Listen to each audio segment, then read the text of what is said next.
Hey everyone, and welcome back to the HellfireComms Livestream. I'm Spar here, of course, and I'm joined by Flame, and today we're going to be playing Super Mario Sunshine. I'm playing the original GameCube version, not the 3D All-Stars version, because I don't have that, and you can't buy it anymore, so it doesn't exist as far as I'm concerned. Yeah, it pretty much just disappeared into the void after Nintendo shut it down, because they're just gonna be difficult like that. But for the sake of this playthrough, you're playing this on the Wii U, right, Spa?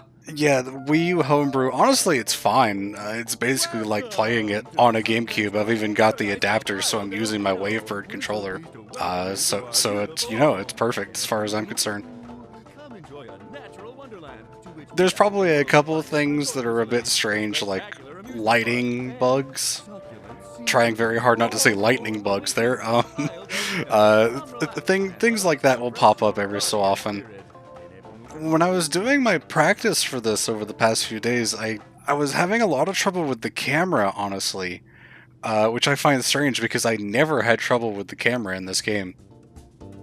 And it's because it's inverted compared to what I'm used to, and I don't remember that being the case, because I can't imagine all the hours that I put into this game as young Spar, playing with inverted camera, and then going back to something like Ratchet and Clank and Kingdom Hearts and all of those kind of games with what I consider to be normal.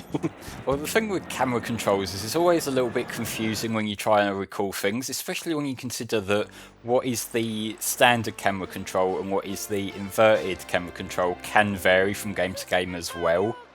So it's like, even if you remember it being one thing, the terminology kind of gets switched from time to time. Yeah, for real.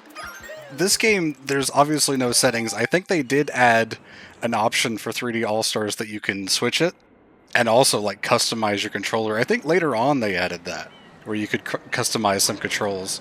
Thank you, Crazy Harlequin, for the resub with Prime Gaming. For 6 months. Thank you very much. Mm-hmm. What happened?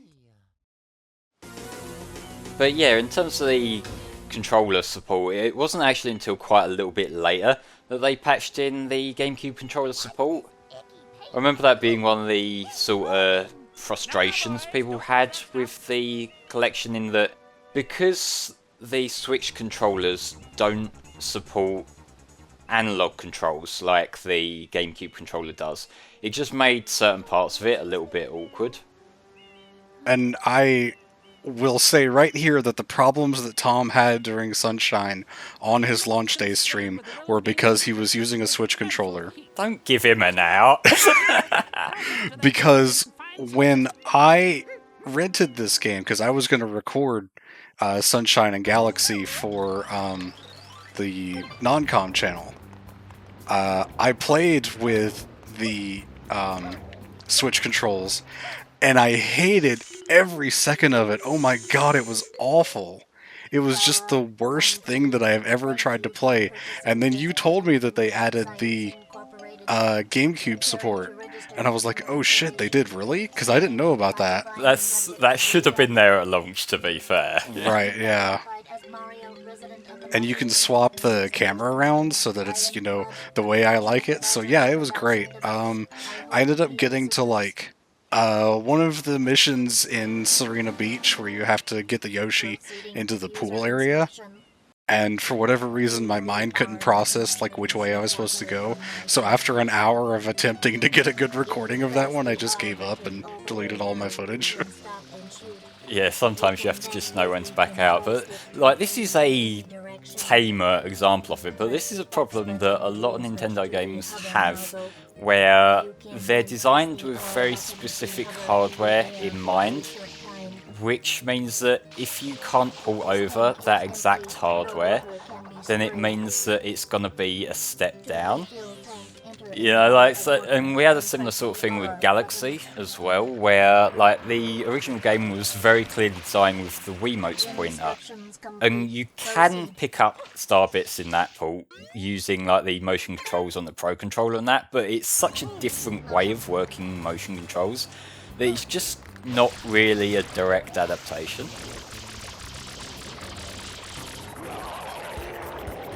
And God forbid they ever try to port like any DS, 3DS games onto the Switch, it just ain't gonna fucking happen. It barely works on the Wii U, I'm gonna be honest. Yeah, because like for that they did. That's probably the console that has the best chance of working with DS games, and even then it's like a bit of an awkward mismatch of you can move the screens around, but you know a lot of those games are very clearly designed for having one screen on top of the other, with the bottom one being a touch screen.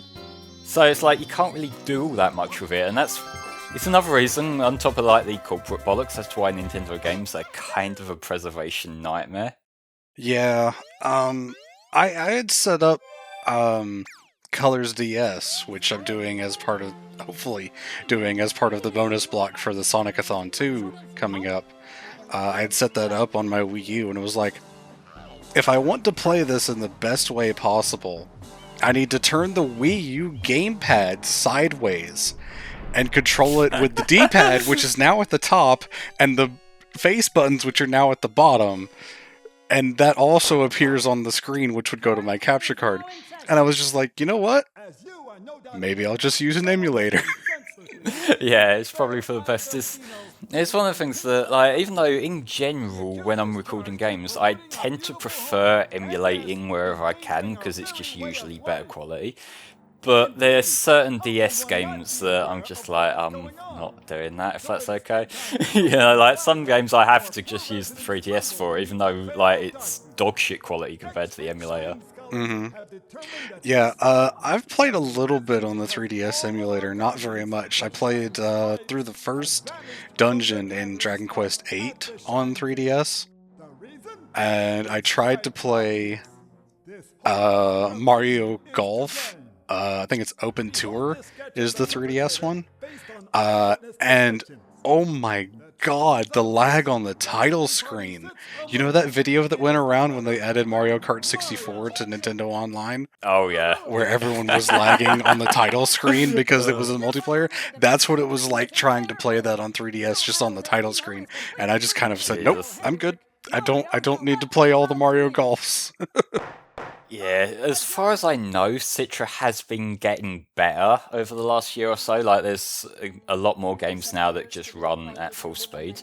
The thing with, like, when I was talking about, like, using emulators and that's usually for DS stuff. 3DS stuff, I always use hardware to record that, and that's because the way I see it is that 3DS emulation is getting better, but I don't feel it's entirely representative yet. Mm-hmm. You know, like, you can, you know, with certain DS games, they play basically how they would on hardware, so it's like, I'm giving a fair shake, like, showing it off, whereas 3DS games, there's still that noticeable disconnect between what's being played on emulator and what's being played on hardware, and I kind of feel like I'd be misrepresenting the game if I were to record or stream it like that. I mean, the nice thing about emulation is, at least when doing recordings that you can go back and edit, is that it sort of removes the lag that might happen while you're actually playing. Like, if you're streaming it, then you're stuck with it, but... If you have one with the tool assistance tools, which are incredibly handy, I will say that. Yeah, for sure. I think Citra has something like that.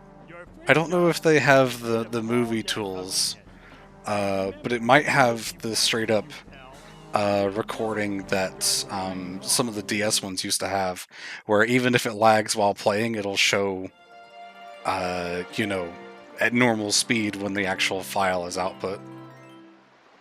That does come in handy when you can do that. And there's been a few times where, especially for the fiddly stuff, like when I recorded Sonic Rush for the channel, I had to do all those special stages with a mouse.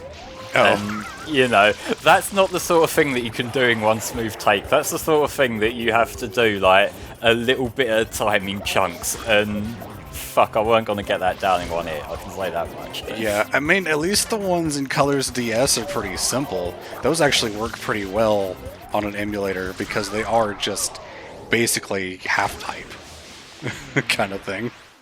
Well, see, the Rush ones are the half-pipe, but, like, they get hard toward the end, and, you know, it's not quite that smooth. But I will say, in terms of all the half-pipe special stages, I think that Colors DS is probably actually my favourite. It's really good, especially the music. God, I love the music. Mario? I'm glad you can't skip cutscenes in this because I just accidentally pressed a button on my controller in the middle of that one, which would have been bad. We are hoping to put this on the non-com channel, so if I end up doing especially poorly on anything, then I might need to, like, back out and retry a level, but hopefully there won't be too much of that. Especially considering I don't have a lot of time left today because of shenanigans that went on with Tom's PC. Yeah, it has been one of those days. If you want to do just like any percent, just do whatever you can. That's completely understandable, mate. Yep. Alright, come on, Shadow Mario. I need to get you back to the statue. I can't spray you with water right now, so... Come on, man. It's taking, like, the worst path. Oh, he's doing that intentionally. Of course, yeah. The two practice runs that I did for this previously, he went straight towards the statue. And this one, of course, he decided he was going to go the other way. Well, you see, the smooth run wasn't recorded, so, you know, that's just that was going to play ball that time. Now you're on stream and live. Right, of course, yeah.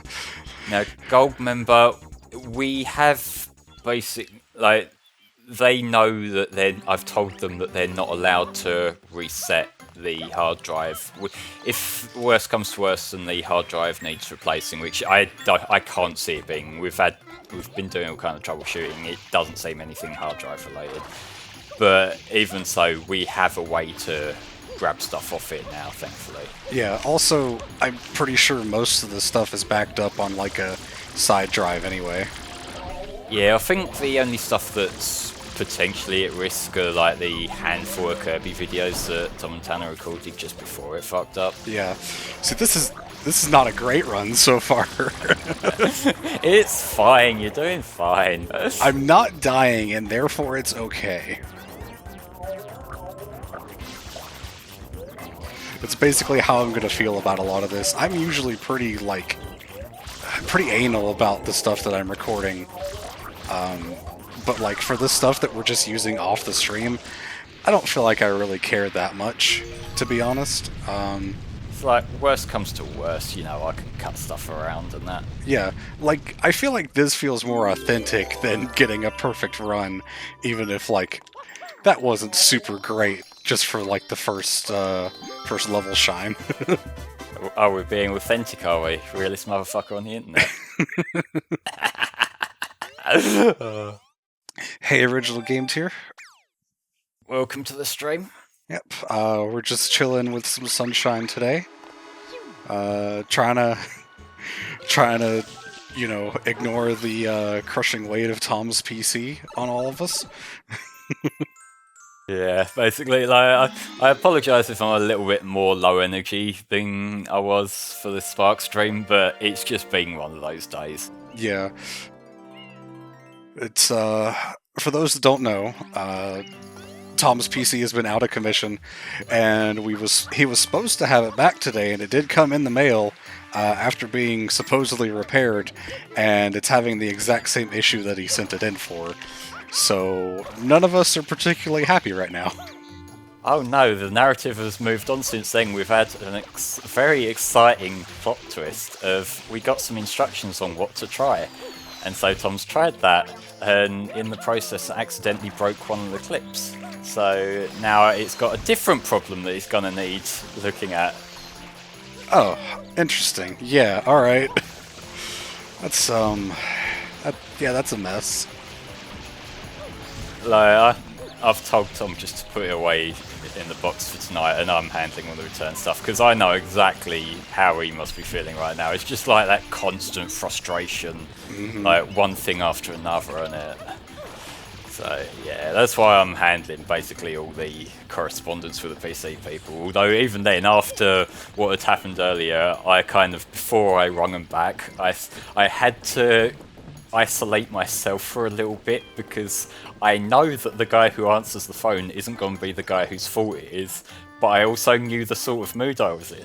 Yeah. So I thought, just to be safe, I'm going to give it half hour, calm down, and then we'll sort it out. Yeah, it's rough to separate that. Yeah, gotta remember, we're not just buying a new PC. This cost like $1,500, and that was only 2 years ago. So we're getting it fixed one way or another.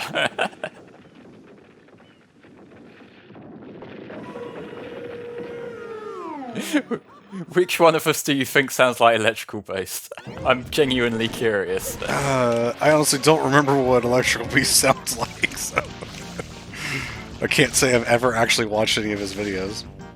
Oh, he is the guy who made that one Mario 64 LP where he was like the very overly friendly guy and it was just like the most wholesome thing ever, and he, over the course of the LP, he started coming up with these little fan fictions about how he was taking like Bowser's evil tests. I suppose it'd make more sense if it's me, given I'm the British one here, but yeah, I don't think I sound that much like him.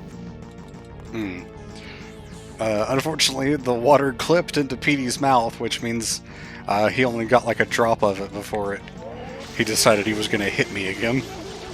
Just a drop, Flood, just a drop. I hate Petey Piranha. I think he's honestly one of the worst boss fights in any game. Especially the flying version. I hate the Petey Piranha design in general before you even get to his boss.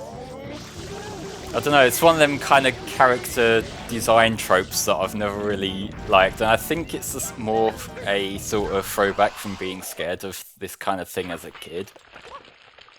Yeah, I can see what you're talking about. Young Spar definitely felt weird about all the mud and everything because it looks like chocolate milk or chocolate swirl ice cream, depending on how you look at it. Young Spar wanted to taste it. Jesus. Please don't eat things off the floor, guys. I think my biggest problem with Petey Piranha is that he got added into everything else ever in Mario. Like, he started getting added into, like, every other game, and now, like, he's in the new Mario Strikers game, and Daisy isn't, which is strange to me. I suppose at least he's actually getting some use, unlike a lot of other Mario characters, though, because they've been getting really bad with trying to keep everything perfectly on model, on brand with recent Mario games. And it kind of just makes everything feel a little bit bland. Like, Mario Strikers, the new one, seems to be the exception to the rule there, because I haven't looked too much into it, but I remember from the original trailer, it does seem to at least have a bit of character to it. Yeah, I mean, that's, whatever the studio is, I can't think of it right now, but, like, I'm pretty sure they've done, like, really, really good stuff with past, like, sports titles and stuff like that. I need a wall jump, thank you. Alright. Let me look it up, I'm curious. Mario Strikers Battle League, developed by Next Level Games. Next Level, that's it. Yeah, I couldn't think of that for some reason. Camelot is the one that's done a lot of the, like, golf and tennis stuff, basically since the originals. And, I mean, Camelot does good work, but, I mean, the last two for golf and tennis were not really that good at all, I want to say. Nice job, Mario. I didn't get my jump because he walked off the side of the platform before the jump could go through. Which brings me into something I wanted to talk about, is every 3D platformer should have Coyote Frames. And if anyone doesn't know what Coyote Frames are, it's basically you have a little bit of extra time after walking off the side of a platform to still jump. And the name is meant to, like, make you think of, like, Wile E. Coyote kind of thing. That's the origin of the name. Yeah, I'm just wondering whether that would be better to do that as just a mechanic in itself, or just expanding the, like, hitbox of what's designated as a solid object a little bit wider than the model. That's basically what's done in A Hat in Time, where the hitbox is just extended a little bit. Makes sense. It basically gives you the same effect. I think it's probably easier to do the hitbox than to program in, you know, the way physics work so that you could stand on air for, you know, an extra couple of frames when you walk off an edge. I think expanding the hitbox is going to be a lot easier than that. Probably, although I would imagine if you were going to do it the other way, it'd probably be similar to, you know, how some games have a grab mechanic. If you walk off the side and it just grabs onto the edge. Yeah. Yeah, it could be something like that. You could do that, although for a platformer that's not necessarily ideal. It can break the flow if you're trying to jump to a platform and then, you know, you don't quite make it. Nice, got that one quickly. There's a little bit of a path that I like to do for this one because it could be pretty fast. Oh wow, that was kind of a lucky wall jump. I wasn't actually expecting to get that. No, that was a good jump. I was not actually expecting to get that one. This spin jump kind of went the wrong way. Yep, I missed it. Yeah, it's a game of balance. You get some good jumps, you fuck up other ones. Yep. Again, this is another level that went pretty well in my practice runs, and this one's okay. That one wall jump that I got was pretty awesome, but otherwise, this one was pretty rough. Game 2, what we're doing is it's going to be mostly just going for Bowser, but Spar might do some extra shines along the way, because there's some that could be cool to show off. Yep, I'm going to be showing off some extra ones after beating Bowser, if I have time. Depending on how much time is left once I actually get done with the game, which will entirely depend on how well I play, because the practice runs that I did were a little over 3 hours, and those included having to retry on a bunch of levels and stuff, and also, like, I was mashing through the dialogue text a little bit faster in those than I probably will be here. Because I want the dialogue to appear at least a little bit if we're going to use this for the non-com channel. Fair play, yeah. So I'm expecting the any percent, you know, just beat Bowser portion is probably going to be in the realm of about 3 hours and 15 minutes. From basically the point where we started at the splash screens and whatnot. Again, this all depends on how well I play and, you know, how much I do or don't fuck up. Especially with the camera that happened right there. Can I get back? Nope, I didn't make it back. Okay. The camera's the true difficulty here, to be fair. Yeah, I'm still, like, even after doing 2 full playthroughs and a whole bunch of extra shines in a practice run, I'm still having trouble, like, thinking the camera's reversed from what it actually is. That's what happens when you see me, like, turn the camera away from where I want to go. It's just, honestly, it's something that's I'm never actually going to get over, most likely. I haven't played any games aside from Sunshine for, like, all of this week, because I know if I play anything else, I will destroy all of the muscle memory that I have built up. The very tenuous muscle memory. Which is obviously not doing me that much good right now.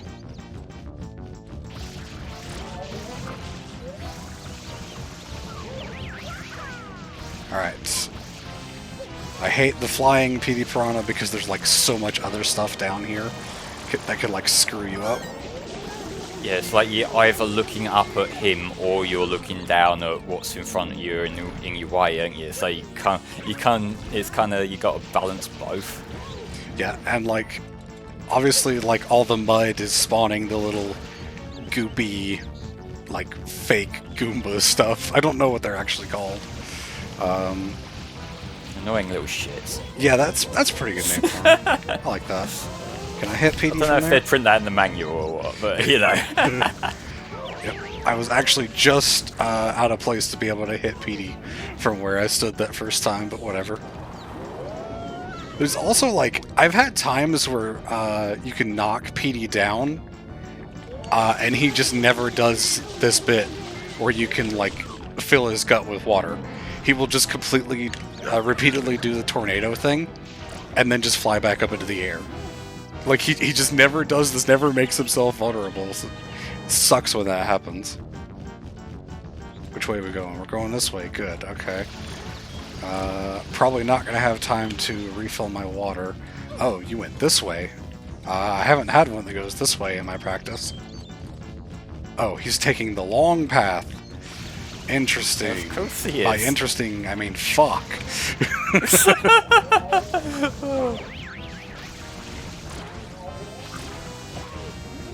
I saw that bastard just twat you there. Yep. I think getting PD down was more important than worrying about that little guy.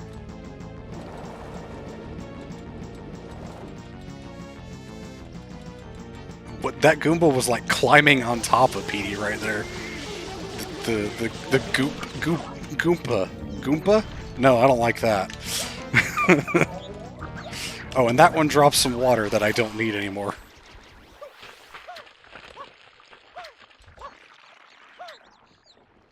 See if I can guess where the Shine Sprite's gonna be. Did I get it right? How close am I? Just a little bit off. Yeah. Can I grab the thing, please? There we go. Goombas said Goombas were made in Mario Paint. Mario Paint, yeah. I like the theory that got posted a while back that the Yoshis in this game dissolve in water because they were made by the paintbrush. Ah. They're not real Yoshis, they were just actually, like, drawn by Shadow Mario with the paintbrush. That's why he has one when you first get Yoshi. I guess I could see it. A lot of the enemies are that way too. Like if Yoshi eats one of the cataquacks, I think they're called, in Gelato Beach, you kind of see like a spray of paint come out after he eats it. So like all the enemies here are like also made with paint, presumably. I imagine there might be some things that are like native to this island, I would suppose, that like aren't made of paint, but most of the stuff I feel like is coming from the paintbrush. It does explain it. I don't know how canon that might be, or whether it's just a mechanic that they just decided to roll with. I like to imagine just me and Moto hearing you saying all that and just being like, oh yeah, that'll work. This is a great journey up the path to the windmill that I'm doing right now. Love it. Absolutely great. I'm very critical of my own play when I screw up things like this, where it's just, I wasn't even really doing anything special, I was just completely running into stuff that I shouldn't have.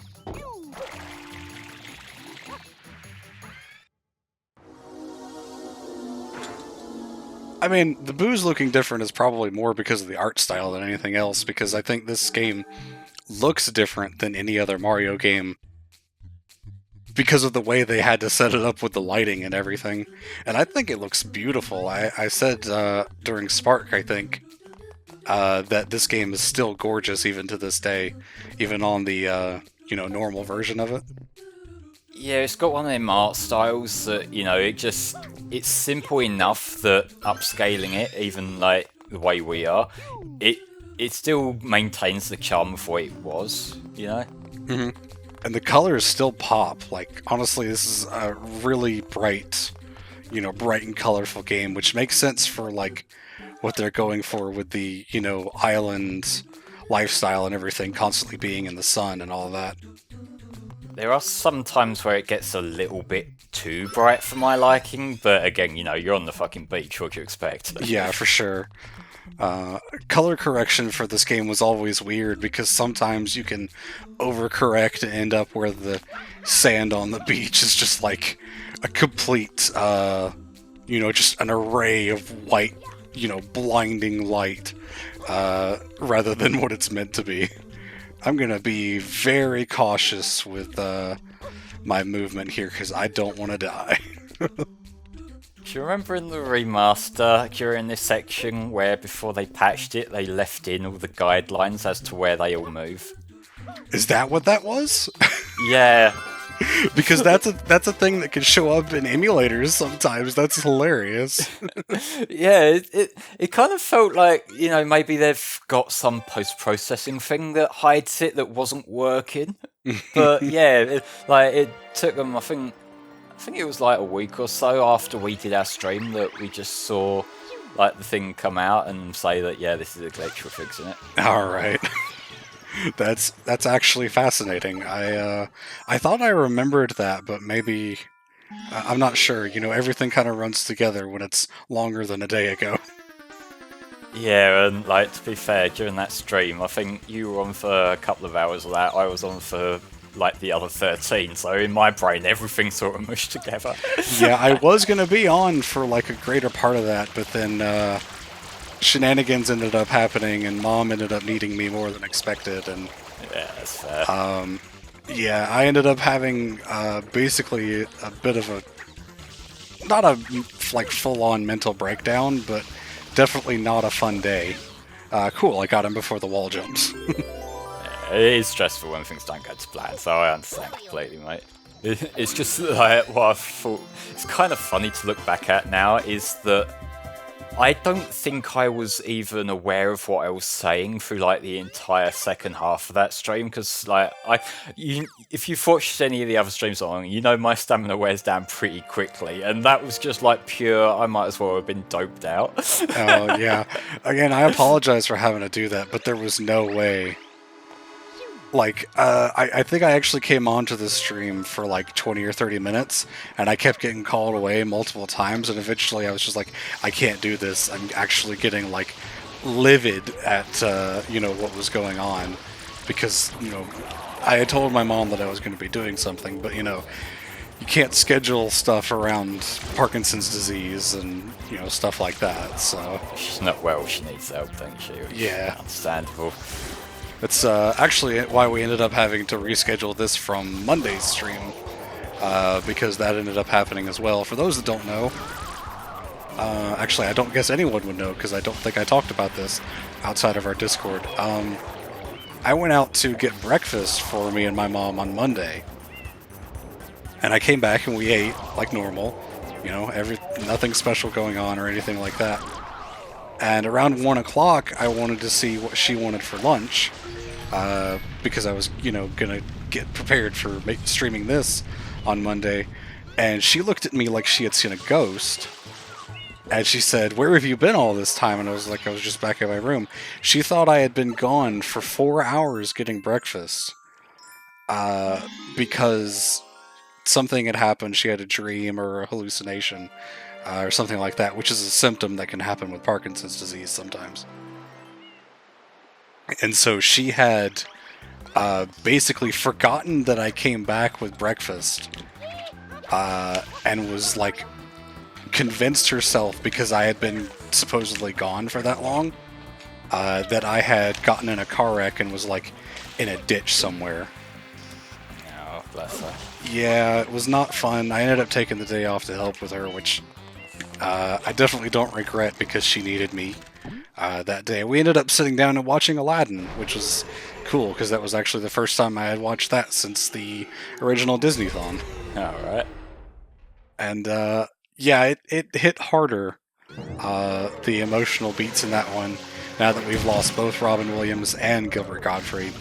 I'm going to be honest, Gilbert definitely stole the show in that viewing of Aladdin. I never paid attention to Iago that much in previous viewings, but man, he was hilarious in that one. And I don't really... I guess it was the fact that I was paying that much more attention, I guess is the reason why that, you know, it stuck out to me more.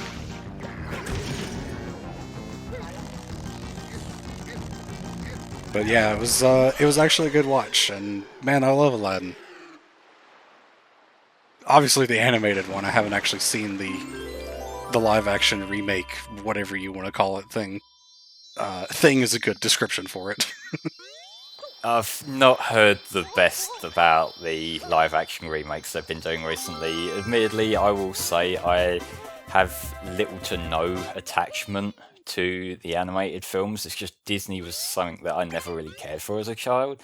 So I don't have the like this ruined my childhood kind of reaction to these remakes that a lot of people do. But you know, like I can kind of see the problem people have. It seems like a lot of the time it's just like who is this for kind of thing. Yeah, I mean, my little nephew who's 6 right now, loved the Lion King remake. He actually really liked it. But of course, he doesn't remember the original because he wasn't alive at the time. He wasn't born back then. And I don't know if he's seen the original. Like, he watches Star Wars and stuff because his dad, my brother, is a huge Star Wars fan. And so, like, obviously he's going to love those kind of things. And I think they enjoyed the new trilogy as well because they just kind of like having new stuff, even if it's not a certain level of quality. It's like when you're a kid, you just want to see fun stuff happen a lot of the time, don't you? Right, yeah. You don't really care about specifically what's happening. It's just, ooh, cool stuff is happening. Well, come on, let's go. One thing I'll say for the Lion King one, that, like, again, from a neutral party, having no attachment to the animated version, I have seen clips of that online, and the stuff I've seen, it does look beautiful, like, just visually, like the way they've animated the animals and stuff like that. It is, like, I know you can say that maybe you find more charm in the animation, that's more a subjective thing, but I think that if you're looking at it in a vacuum, it does still look nice, so fair play to them on that, I guess. Yeah, we're just going to ignore that I was cheating in the blooper race right there. Don't worry about it, it's all cool. It's not cheating, it's a strategy. It really is, though. I don't actually know how to, like, make those turns.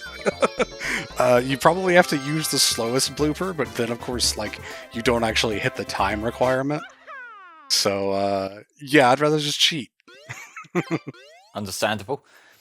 Does that work similar to how the slider things in 64 do, where you get another one for beating your own score? Yeah. There's No, like a second time requirement to come back for a secret one. Every level, all 7 levels in the game have 8 episodes. 7 of each is required to reach Bowser, because the 7th episode is always the Shadow Mario one. And you've got to do every one of those to unlock the Bowser segment. And so every level has those 8 episodes. They also have 2 secret shines, which are usually the ones where you go into the floodless type levels and redo it with flood this time to do like a red coin thing. But they also have some other ones, like I'm going to be showing off a few of the other different things they have as well. I wonder if I can do this one the fast way. Did I get enough height? Yes, I did. Nice. First try. Let's go. Nice one. Fucking go. Yep, you can skip the entire maze of going all the way around if you just jump to it from there. So yeah, it's pretty cool. So you have the 8 episodes. I keep coming back to this. The 8 episodes, 2 secret shines, and 100 coin shines. So every level has 11 shines in it. There's 100 coin shine also in Delfino Plaza, and I think 18 shines around the plaza as well. Different things that you can do to get them. That also includes the final one from Corona Mountain, and it also includes the 2 that you can get from the airstrip, which are the one you get at the beginning of the game and going back to the airstrip after the end of the game to do a red coin mission. Those both count for Delfino Plaza as well. And then after that, the rest are all blue coins. No one cares about that. Oh, sorry, you got 1 blue coin. You got to get them all now. I got that one. I got that one because it was in the way. You're not going to do the thing of deliberately avoiding them just because they annoy you. Well, normally I would, but that one is like literally in the way for the strat that I wanted to do. So, yeah. Yeah, it's kind of harder to not get it. Just take some time to get that one up. That's the thing, like, you were talking about the structure of how this game works with different episodes. I feel like that's one of the more divisive points of Sunshine compared to 64, in that, it routes you along certain missions much more strictly than 64 does. To a certain extent, obviously there are, like, certain things you can do outside of, like, what the game expects. I'm sure everyone knows the speedrun strat of just going straight to PD Piranha at the start of Bianco Hills and not worrying about, like, the first episode. I'm sure everyone knows about that one. Or at least if you didn't, you do now. You don't actually have to do the first shine. Oh! What the fuck? How did you save that? I don't know. I'm gonna give that one to the game, actually, because I should not have saved that.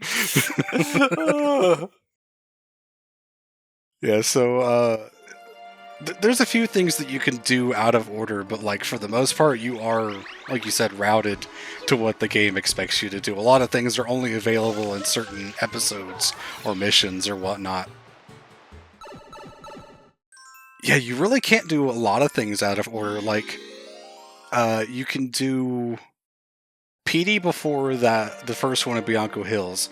You can do the last episode of Gelato Beach before any of the others by clipping into the thing, which allows you to access all of the other Shine Sprites, all the other episodes, because the game says, hey, you have the last one.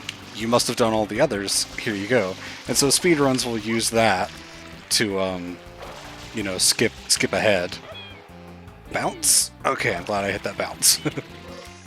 Just saw Axel in chat. I'm not a fan of Sunshine, so the only speedrun strat I know is to turn the game off and playing something else. Harsh.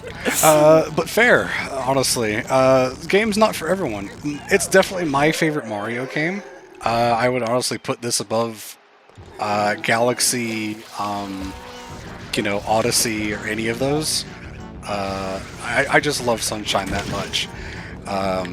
Also, 64 is bad. Say what? Sorry, what? I didn't say anything?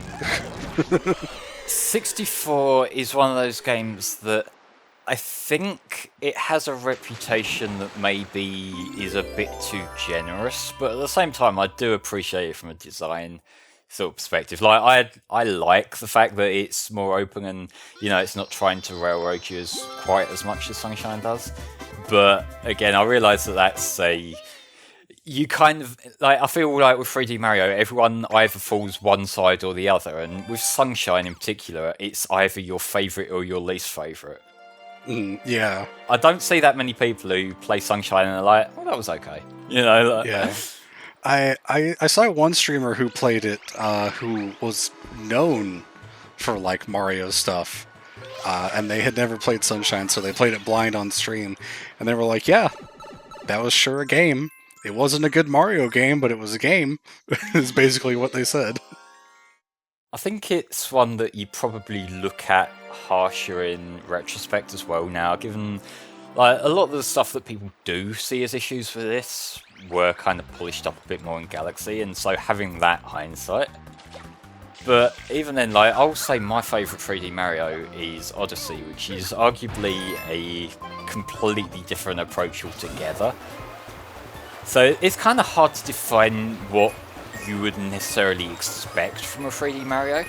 It's not quite as all over the place as Sonic might be, but it still kind of has that, you know, like if someone says they want a new 3D Mario, it's like you do still need to elaborate. Yeah, for sure. Also, I'm going to focus for a minute so I don't die here, and I'm probably going to die anyway. That is completely understandable. I'm going to go grab this coin first, because what happens when you grab the 8th red coin is the game kind of freezes for a moment, and then the camera will automatically be as close to Mario as possible whenever it comes back to you. And man, I just don't want to be in that situation. Alright, Mario just decided he wasn't going to turn there. Cool. I think it was because I was turning the camera and not so much the control stick. So that was my bad. But, yeah, so what happens after you grab the 8th one is the Shine Sprite will spawn, and after that cutscene, the camera's, like, so close to Mario, and you're still moving forward because you're still on the blooper. So you pretty much are guaranteed to run into something if you're in that little alcove where I grabbed the 1 coin. Like, if you've seen any streamer clip from this level, it is definitely going to be that happening to someone. Yeah. It's just one of those things that you have to be prepared for. Either that, or trying to get back to the Shine Sprite after grabbing the 8th coin and having a massive panic attack because you almost run into something. Yeah, that's it. I missed a coin back there. That's excellent. I'm so happy. I'm so overjoyed that that happened. Guys, I've just got a bit of a hunch, but I might be being a bit sarcastic right now. So there was one time, oh god, I missed another one, holy shit. There was one time I was watching someone play this, also blind for the first time. And I guess they had picked the fastest blooper, and they managed to jump over that yellow railing and actually get beyond it. And yeah, like, very, very surprising that you could do that. I mean, I guess it makes sense. Let's see, where's the last one? Shit, it's in that little alcove. Oh no, what have I done? Okay, here we go. Alright, come on, line up. Nope, I missed it. Alright, that's fine. So guys, what's the over-under on this working? I am not touching my control stick. Please go directly forward. Yep, okay. I think we're good. I'm just going to take the long way around. Yeah, just do whatever you can to not die. I skimmed right past that boat, Jesus. 41:42 on the timer. Okay, alright, we're good. Good, everyone. I have seen someone bump into the little like wooden platform because they didn't jump in time before, and that's got to be the most soul-crushing one. No. What's worse is that you do jump in time and your angle is wrong, and so you miss the Shine Sprite and run into the wooden log bridge behind it. No. Yeah. Something that happened in one of my practice runs was that I guess I was trying to get back to the Shine Sprite, and I ended up in the little area near the big boat. And for whatever reason, after you get the 8th, it might be after you get the 8th coin, the marina or whatever it is here doesn't actually hurt you if you run into it. And so I was just kind of stuck, you know, riding the blooper into the thing. Yeah, I thought Shadow Mario was going to hit me there. That's fine. It's fucking rude. Yeah. It's fine. He's going to run in a straight line here so I can... Asshole! No, he's not. No, he sure isn't. Chippermonkey says they've landed on another blooper before at the end of that section. God. Oh, yeah, I think I've seen that too. That must be like an extra level of horrifying. Yes, okay, run in a straight line. There we go. Much easier.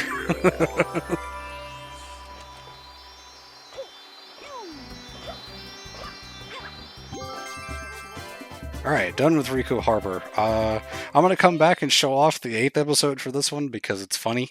Yeah, okay.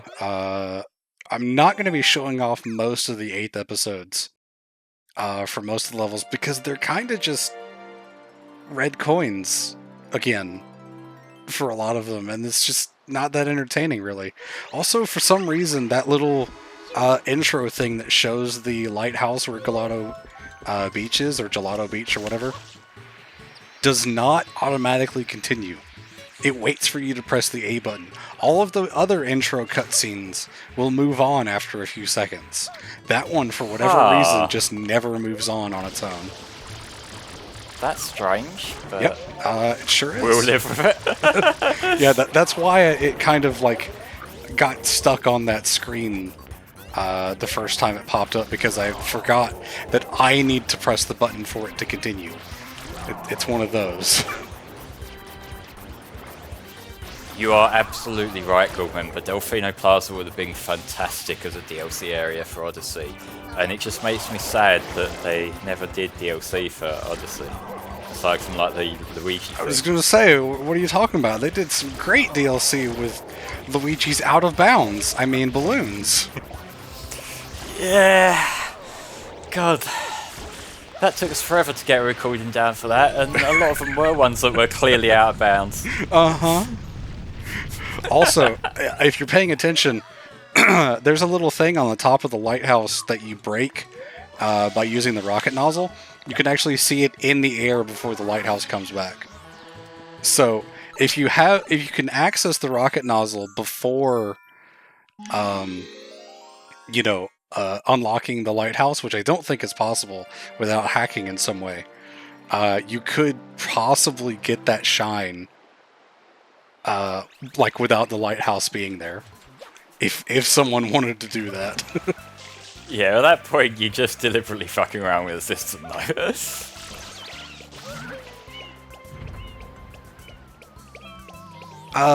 The thing about the unlocks for the Yoshi egg and the 2 nozzles is they're not based on the amount of shines you get, I'm pretty sure. I know the Yoshi egg is definitely based on getting to Act 4 of Peanut Park.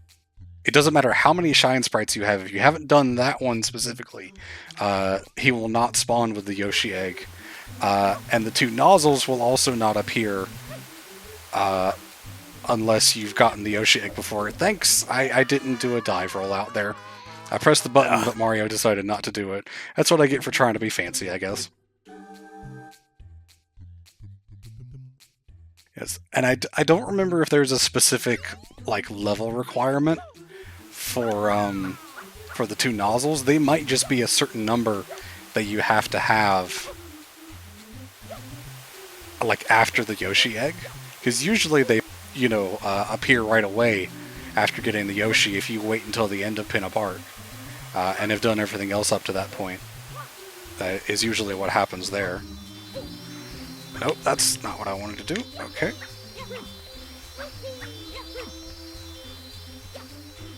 Turn my camera. Taking the slow and steady, I don't want to die way up the sandcastle here. That's probably for the best. Can you unlock Pina Park before Gelato Beach? Huh. Then you might actually be able to get the Yoshi before the lighthouse. See, it spawned here. The entrance to Pina Park, or the way in, I guess, spawned here immediately after doing the first thing in Gelato Beach. So I don't know what the actual requirements for it are. I think it checks for if you've cleared out the lighthouse. I don't think you need to do the first episode. I think you just need to get the lighthouse out of the goop. Because it wants to cycle to the next intro cutscene.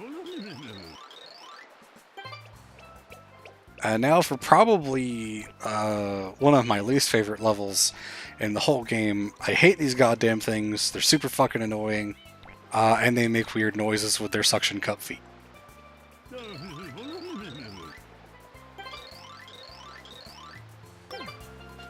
That's pretty much all I have to say. Also, I'm gonna go ahead and say it now. The Sandbird is not difficult. Alright, folks. I am calling out everyone that ever said the Sandbird is difficult. It is an easy level, and you're all pansies. I'm not actually doing that, but the level's not really that hard. It's just you're fighting the controls more than anything else with that one, and I can understand that at least. But people say the Sandbird is one of the hardest things in gaming I've seen sometimes. It's really not. Okay, that's a good point. What about the Chuckster one? Where would you rank that? Chuckster's just kind of... Chuckster's fine as well. The first time you go into it, it's not so bad. Going back for the red coins can be really annoying, though, because of where they're positioned and where you gotta go for them. Yeah, pretty much everything I remember from the Chuckster run is that it's more just memorizing where you need to be a lot of the time. Yeah, you gotta know which Chucksters to, actually use, and the angle that you need to speak to them at compared to where you want to go. I need to get into a better position for these guys because they were all swarmed on me, and now they're all spread out, which is not great. I really have to fight the camera controls with this one because when you do the over-the-shoulder camera, up is down and down is up. and I don't know why anyone would want to play like that in this kind of thing. It's also like that for the 8th mission in Pinna Park, where you have to do the rockets on the roller coaster, and that one's really bad with that kind of camera control. I only got 1 off of that. That's too bad. I'll just do them one at a time, I guess. Hey there, Deimos. Welcome to the stream. Hey, Deimos. If by the storm drain level you mean the River of Death, the lily pad one, that one's pretty rough. I'm not gonna lie, that one can be pretty bad. You got the coup, have you, Deimos? Hope you feel better soon, mate. Thank you as well for the resub at 64 months. Let's fucking go. You got the number. At least we have that 5 more months for the other number. Can't wait for it, to be honest. And hope you feel better, Deimos. Very sorry to hear that you've got both the flu and the other thing at the same time. That's gotta suck.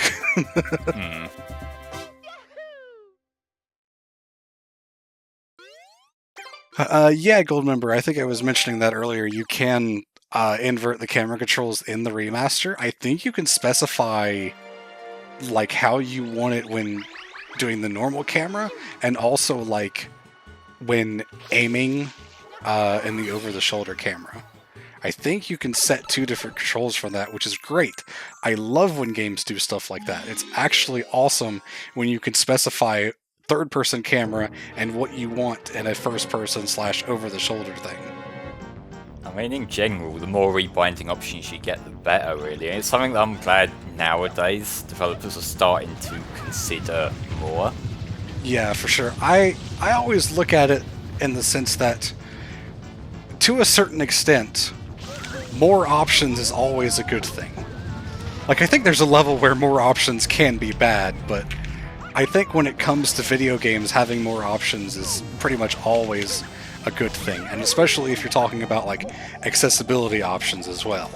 You definitely want to have as much as possible. That's the main thing that it has taken quite a little while for people to catch up with in that respect, but like I think it was just earlier today or yesterday that the God of War team put out their list of accessibility options that they're working on for Ragnarok, and some of that stuff is absolutely fantastic. You've got all the like rebindable controls and that you got, but they're also going to lengths of, you know, you can change the subtitle colours and size and things like that some people might need, you know, just if you're colourblind or if you find it hard to read certain colours. And the more of these little considerations, the better, I think. Yeah, for sure. I have a friend who is colorblind, or at least, you know, partially colorblind. I don't remember which color it is they have trouble with. It might be red, which I think is one of the most common ones. That they play Final Fantasy XIV, and in that game, the markers for attacks, the telegraphs for them, are orange. And they're usually on some type of floor that has its own color, and so sometimes it can actually be really tough to see the telegraphs. So they have a colorblind mode in FF14, which I have been told is hot garbage. Unfortunately, it doesn't actually help my friend any. Whether I mean, I haven't looked into it personally, whether it doesn't have the right settings, or, you know, it just doesn't actually help because of the way it does the colors or something. It doesn't help them. There's a possibility that they've got oversights for certain kinds of colour blindness, because I know that different people who have it can sometimes have sensitivities to different kinds of colours. So in that sort of situation, you just sort of think, I think Splatoon 2 does a kind of thing where you can just change the ink colour to a handful of different ones. Yeah. So, like, if you can just let people, you know, change this sort of stuff to what works for them, that's ideally the better way. Like, granted, there is always going to be a limit of how practical that is. Because, like, as much as I want to push for these sort of things, you know, like, eventually something's going to slip through the cracks. And I'm glad that there's more effort being put in now and there's more consideration. But, you know, there's still always going to be extra things we find that could be improved there. Yeah, for sure. Also, it's time. It's time. Let's see how I do. I have called the sandbird out, so let's see how much I end up dying here. Hopefully none. I'm just gonna sit back and watch. Yep, you do that. I'm gonna get the tail first because I'm a masochist. Oh, very close to walking off the side there. That cloud really helps. It sure did. Just an absolute ton. Alright, I got the coins. Now I just wait. Another thing that happened during one of my practice runs with this level specifically was that I actually got all 8 coins and the Shine Sprite spawned, but because I was a fucking idiot, I did a dive onto the tower to grab the coin and a dive rollout. So after I grabbed the coin, Mario kept going right off the side, and I just had to watch as he just plummeted down the very, very, very long way all the way to the death plane while the Shine Sprite was sitting there. So I'm definitely not going to do that this time. Famous last words. Yeah, for sure. I'm just waiting for it now. we're almost at the top. Let's see. I could probably make this jump pretty easily. Yep, there we go. Don't dive, don't press the B button. Alright, and yes, I have proven that the sandbird is not that hard. Please ignore the fact that I was terrified. Well done.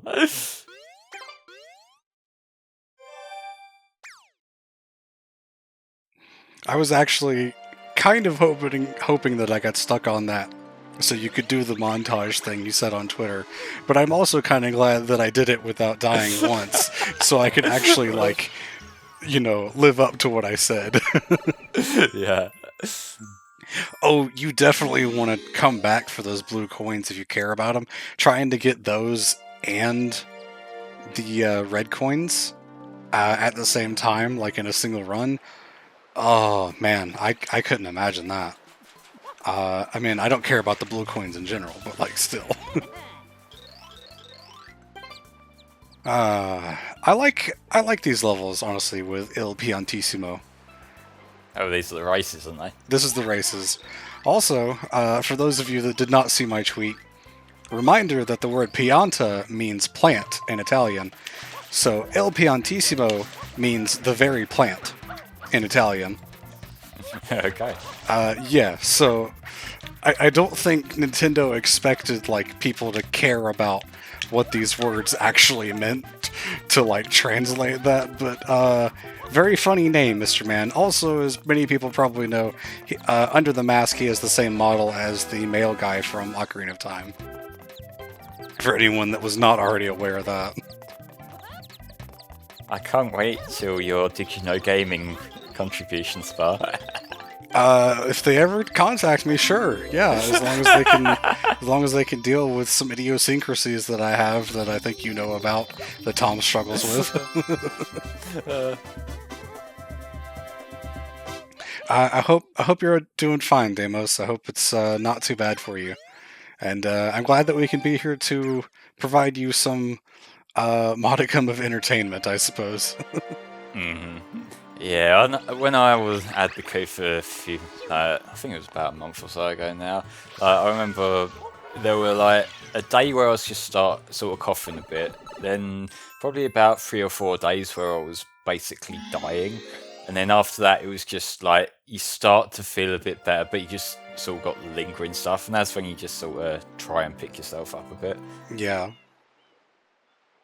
Of course, it's one of those things where, and I mean this sort of applies to any kind of cold or flu as well, I think, where you sort of have that feeling of, hey, I'm starting to get better now, and then you end up with, oh, I'm not getting better anymore, I'm getting worse again. And so you gotta deal with that sometimes. That's usually what happens to me when I get a cold, at least. I have that moment of, yay, I'm finally starting to feel better, and then it all just comes crashing back into me once more. See, the thing with me whenever I get ill like that is I can't deal with not being able to work. It's like, I can't do days off. I get bored, I get restless, and I just sort of get this feeling that I should be doing something. And so if it's to a point where I physically cannot concentrate, then I'm just sitting there sort of getting more and more irate about the situation, and I just can't let it go. And that's where a lot of my frustration with that sort of thing comes from. Oh, yeah, I can imagine. I mean, obviously I don't, like, have my own channel to do stuff. I mean, I do have my own channel, I just don't do anything on it. So I don't have, like, that need or desire, that compulsion to, you know, try to get stuff done. So I don't have that problem personally, but I could definitely understand it. What was especially frustrating for me when I was ill with a cough this year is that week was the first time I've missed an upload day for like at least 4 years. Like, that was the first day on the channel that hadn't had an upload. So I was kind of mentally thinking, I've broken the chain. You know? Oh, yeah. I mean, like, you get that serotonin from, you know, seeing the big numbers and whatnot. And also, like, missing one upload can entirely fuck you on the YouTube algorithm, so yeah. See, the thing is, the way I've got my channel working is I can get away with that if I want to, in the fact that the bulk of the views that I get are from the Sonic and Pokemon long plays that I've done years ago. And so if I kind of use that as an excuse to do stuff that I know for a fact won't get views from time to time. If I feel like doing something obscure, I can afford to do that because, like, Sonic will pick up the slack. But it's just knowing that, you know, I have a schedule that I like to keep to, but today I can't. Yeah, that's the frustration. Yeah.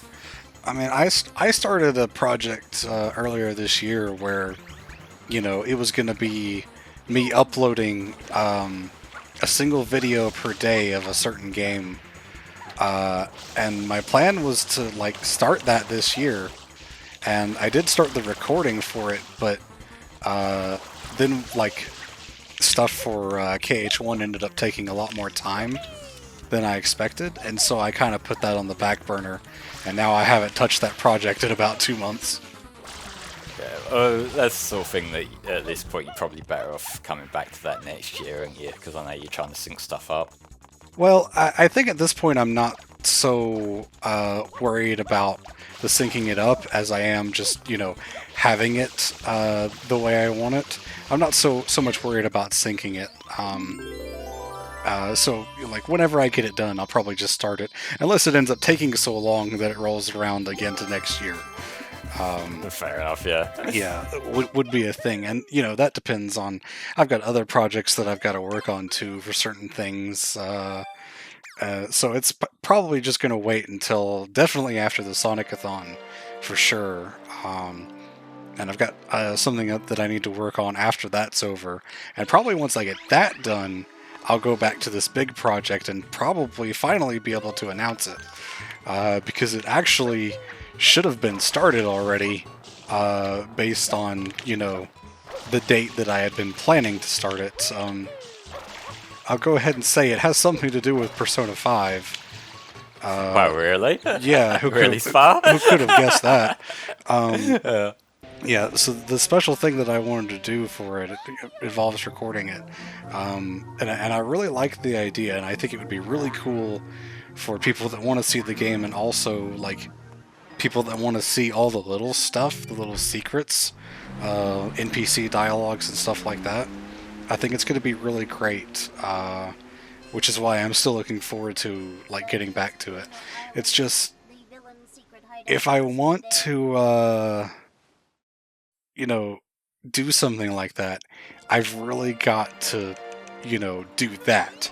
I've got to focus on that. I can't be doing, like, a bunch of different things, and the stuff that was going on with KH1, especially when, you know, we started having problems getting the recordings done, and I was, like, having bouts of depression sometimes because of things that were happening, or, you know, anxiety episodes and stuff like that, and it, you know, it kind of affected me being able to do what I wanted in terms of that, and even just, you know, casually playing stuff. And so, you know, trying to get a recording done was just definitely not going to happen. Yeah, time management in general does get kind of hard, especially when you're having to manage your own schedule like we do with this sort of stuff here, you know. Oh, time for some of the best cutscenes in this game, to be honest. I love the 2 cutscenes around this boss fight. Oh, yes. This is like... God, I wish I could go back and capture my original reaction the first time I saw this. Just the parting of the pool, and then the Mecha Bowser rises up. Ooh, that's some Kino shit right there. It's sick, yeah. What happened? Did the perpetrator get away? I think Mecha Bowser is a better boss than Bowser, especially in this game. Which Bowser fight are you talking about? I mean, for this game specifically, the Oh, one at right, the end is not really that much of a Bowser fight. True, yeah. Whenever I think of Bowser fights, I always immediately start thinking about the swinging the tail one in 64. Just good, like that's the kind of iconic Bowser fight to me.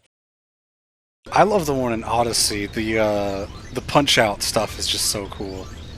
If you didn't have to do the same boss fight 3 times throughout the rest of the game, it would be much cooler. But at least the final one does still have, you know, a certain level of epicness. And then you also get, like, that whole ending sequence where you play as, you know, captured Bowser. Man, The ending of Odyssey is, like, a highlight of the series to me. It's honestly really great. So, Goldmember's asking, in your opinion, which shines worse, the roller coaster or the watermelon? Oh, God. I honestly don't really know. They're both pretty terrible. The roller coaster's bad, again, because, like, the controls are screwed up. Nice shot. That was actually a really good one right there. Oh, got him in the shoulder. Yeah, I like Odyssey, but it's one of them games that I'm never gonna 100%. Oh, for sure. I spent a lot of time getting the extra stuff in Odyssey. And then after a while I was just kind of like, man, I hate every bit of this. And so I just ended up stopping that and didn't continue. Yeah, I think Odyssey is one of them games that is fantastic to play through casually, but I feel like the 100% approach is just far too bloated. There's a lot of just sort of irritating missions or just sort of nothing missions. And it just kind of, it stops feeling satisfying and it's more like you're just ticking boxes now. Yeah, there's too many moons that are just kind of, you ground pound a spot on the ground and it pops up. There's way too much of that. Or just repetitive, you know, requirements that you've done, you know, a dozen times in other levels. That, like, you've already done the same thing. And it's like, I mean, it's cool that there's so much to do in Odyssey. But when it's all the same thing, it starts to drag on quite a bit. No, somebody didn't say 100% in Sunshine, but thank you for subscribing, Earthwind and Ice. Yeah, thanks for the sub. 10 months total, appreciate it.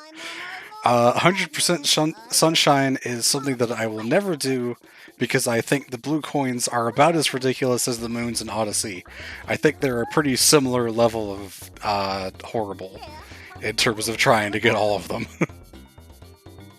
Would we have liked it if the easy moons were different objects? I'm not sure actually. I feel like maybe if it were like a rank thing, you know, like maybe if you had silver ones and gold ones, just so that, you know, because although I don't really see this as a criticism of the game, I can kind of see where people are coming from in the value of the moons.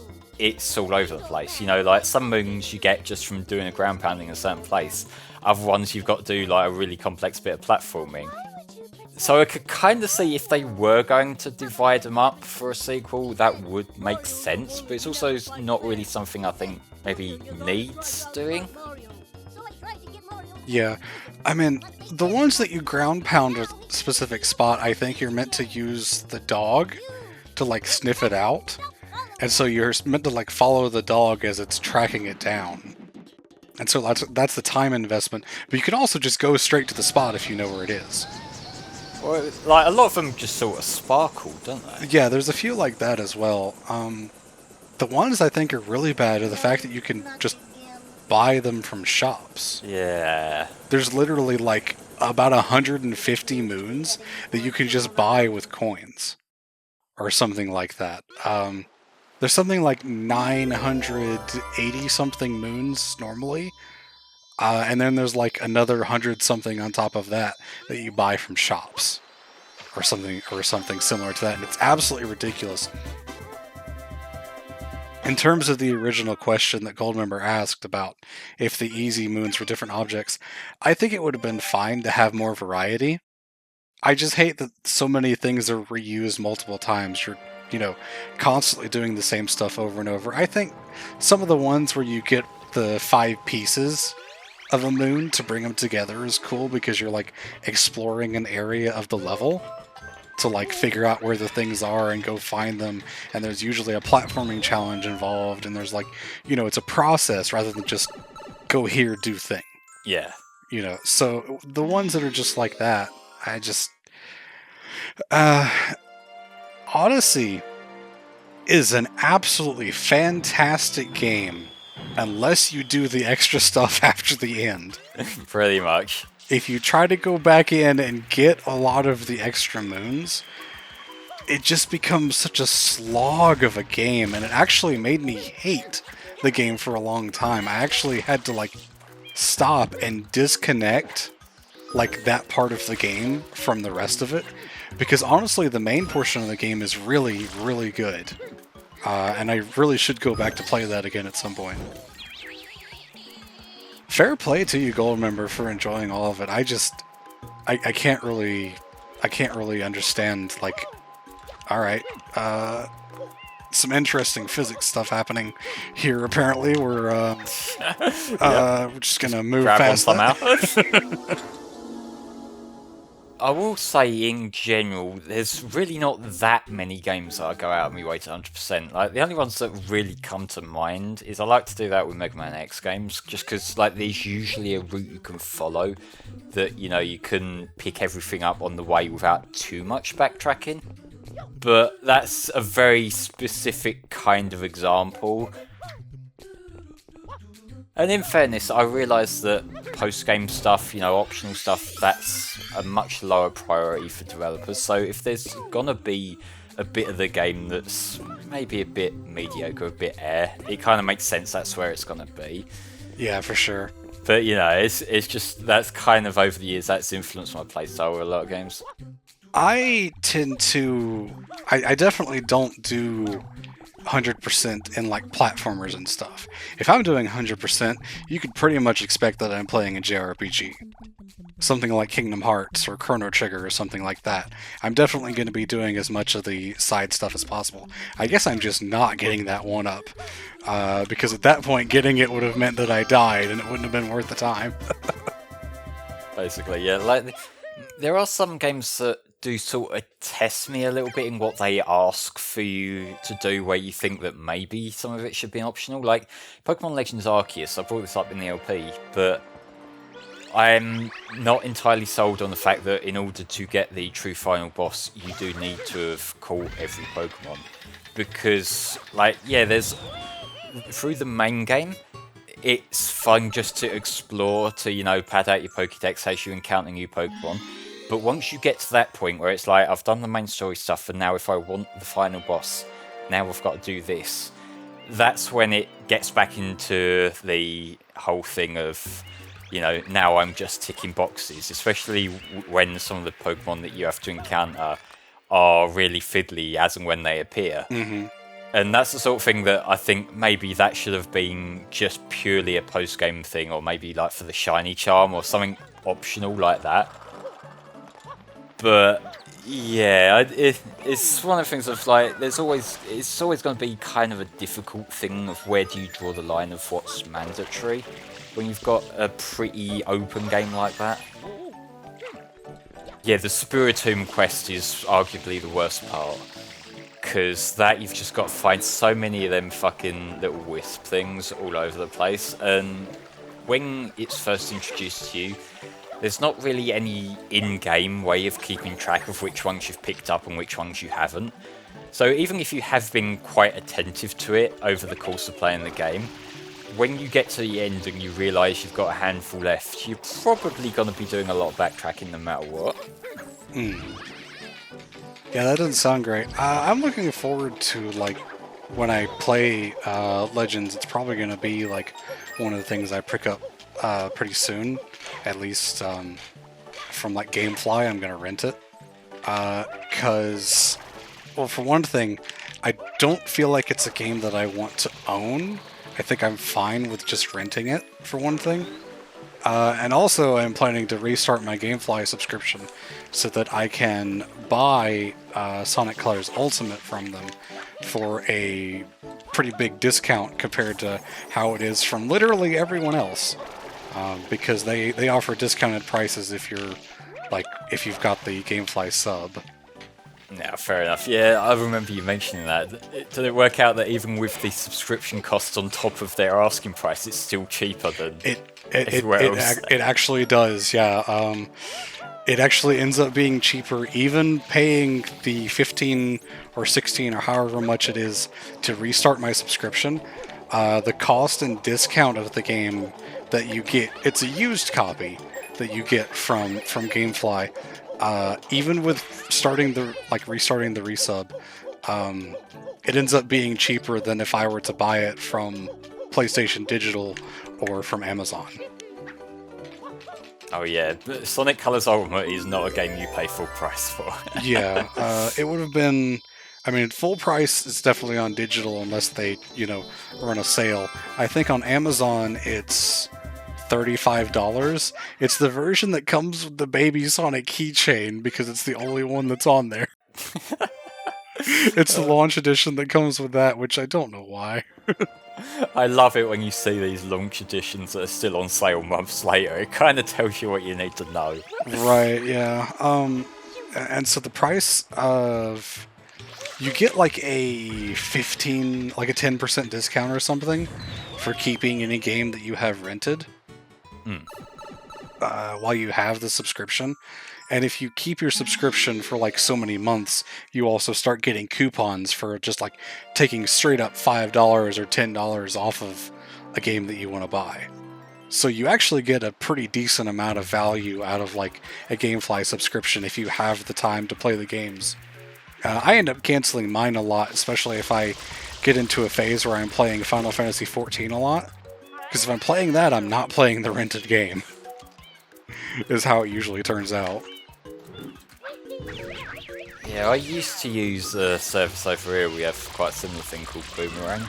I ended up realising that I wasn't playing that many new games, and like a lot of the games I play, I can just pick up like used cheap anyway, which is, if it's either paying the subscription or just getting the odd thing I want here and there cheap, I'm going to do that instead. Yeah, for sure. I think for me it works fine because... Can I get that? Okay, I really thought I was going to miss that ground pound because Mario didn't do a side flip. I don't want to play a lot of new games. It's mostly like backlog stuff that I want to get to, that's easily available on Gamefly or something like that I don't have to go, buy from a scalper or someone that's like driving up the price or whatnot.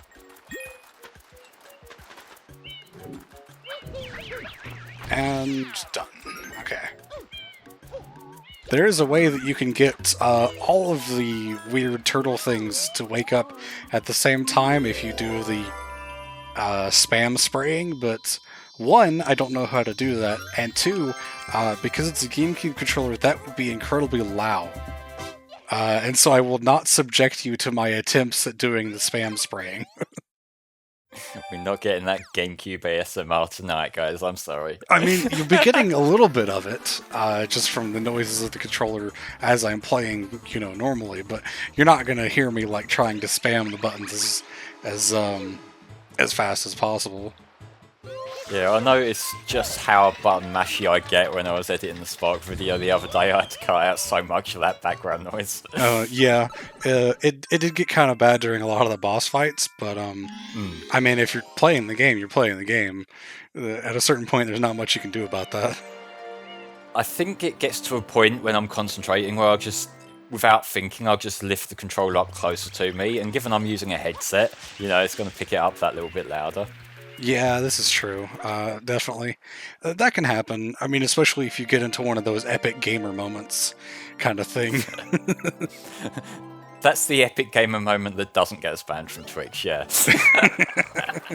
True, true.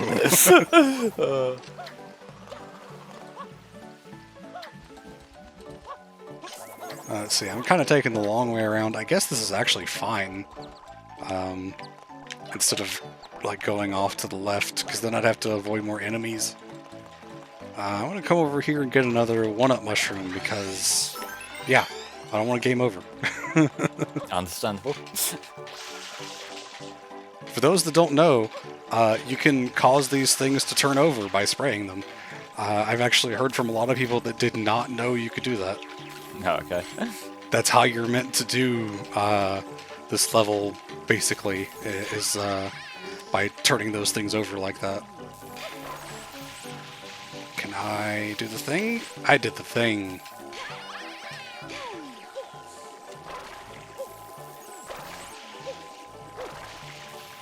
Can I do this? Yes, alright.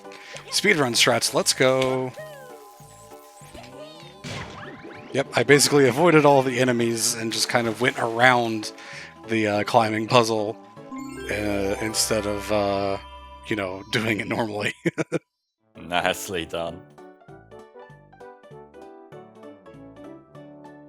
This is not stuff that I would normally try to do on, you know, one of my recordings that would go on the non-com channel, but it's for a stream, and I think people have seen enough Sunshine that they know pretty much what's going on.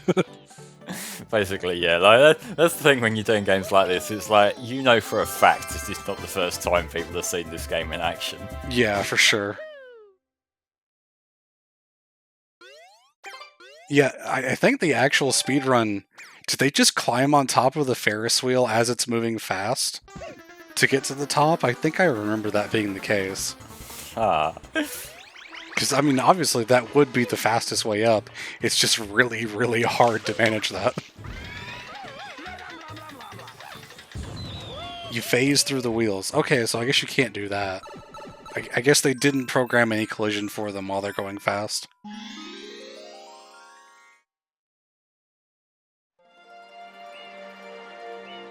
This level, the floodless level that this one leads to, probably one of the toughest for me because of the ending section. Problems with the camera combined with not being able to judge my jumping distance very well ends up leading to me missing a lot of stuff, but I guess I'll talk more about that when I actually get into the level itself. Or I could just, you know, run directly into that enemy right there. That's a thing that I can do as well. Interesting strategy, not one I'd considered.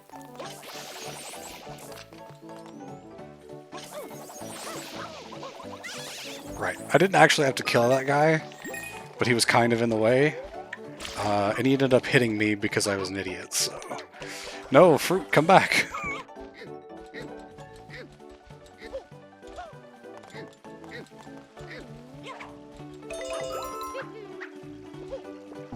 Alright. We need an orange Yoshi specifically, which is why it always wants the papaya? Whatever kind of fruit that is that was hanging on the thing back there. We need an orange Yoshi because that's the one that's missing from the merry-go-round. Okay.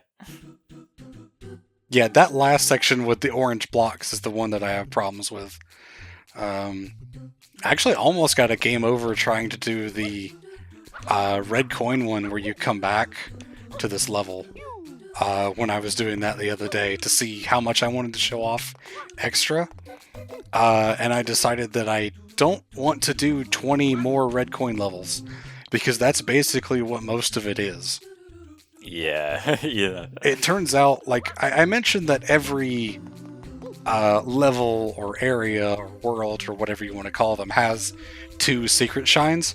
Most of those are going to be the come back to these levels and get the red coins.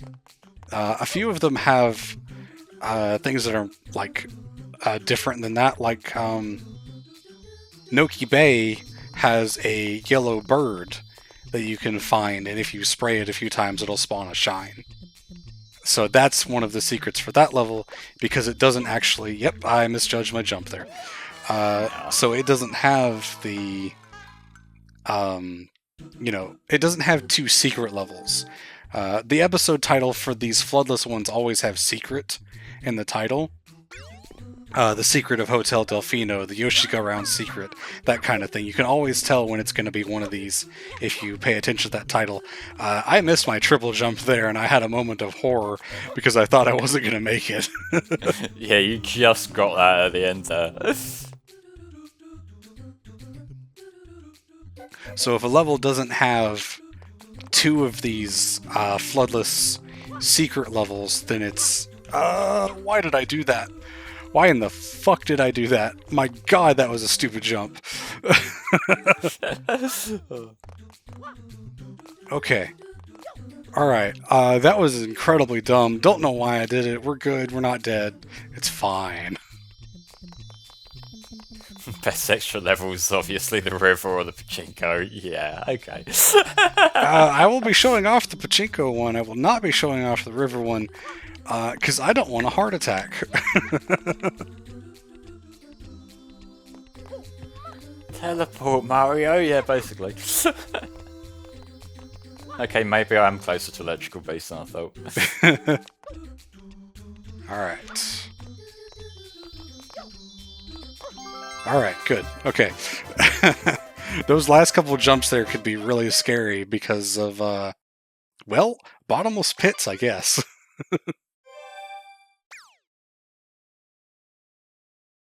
Yeah, the river one is awful because it's so easy to die, or to, you know, soft lock yourself to where you can't complete it unless you die, like if you like lose the lily pad or whatever. But also, if you don't do some kind of glitch to get there, God, it takes forever. It's honestly one of the most painful. I spent 30 minutes trying to get to that one in my practice the other day. Because I kept losing the Yoshi by not jumping on the ships correctly. And man, it's just a pain. It's why I'm not going to show the river off, because it's just such a pain to get to. Even if you do use some of the glitches, those can be like a pain anyway as well. Yeah, it's not really worth it, honestly, is it? Yeah, I'm pretty sure we've all seen the river done. You can basically only do that one way. So, like, at least the pachinko, there's multiple ways to, like, actually get to all the red coins.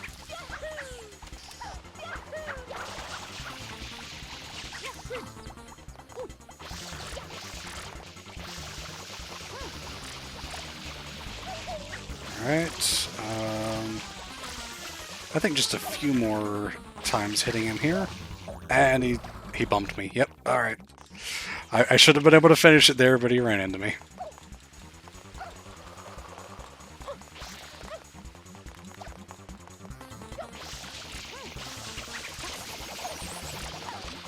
Oh, he's got good lead now, and he got Yep. Also, I pointed this out during the run of Sunshine that I did with Tom many years ago. While Shadow Mario is doing a triple jump, you can't actually defeat him, no matter how much you spray him. Oh, so he has his own iframes. He has his own iframes. I think you can hit him, as in, like, deal damage to him, but he will never actually fall over and give you the shine until the triple jump is done. Alright. Yeah, so it's one of those kind of things. It might just be to avoid some kind of animation quirk, really. Yeah, I think it's pretty understandable to, like, not interrupt something like that.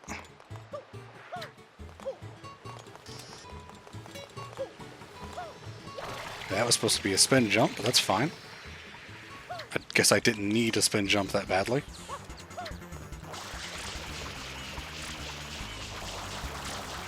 He's doing serpentine. He's running back and forth.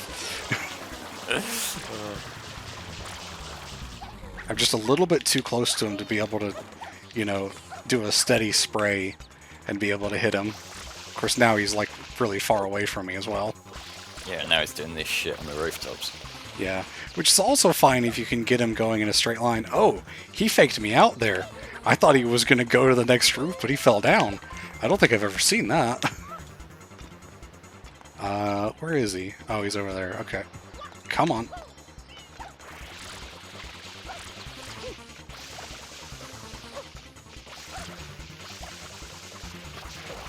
There he is. Okay.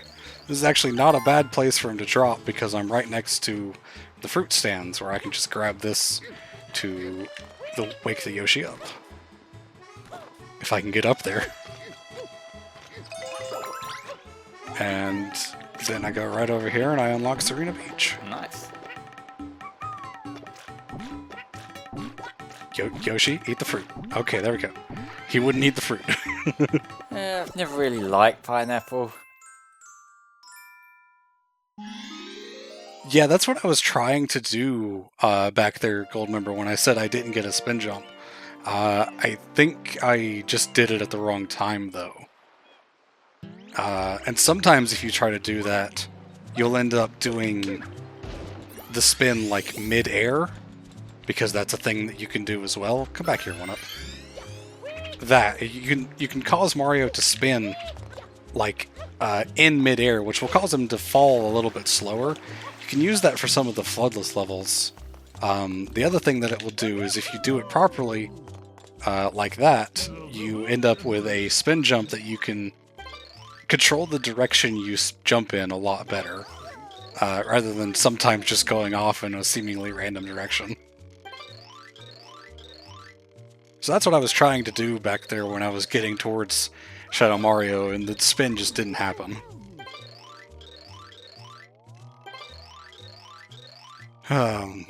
Now, let's see how we do with this one. I always kind of liked this level. As much as it kind of weirded me out as a kid. I like the aesthetic of it, I can say that much. Yeah, for sure.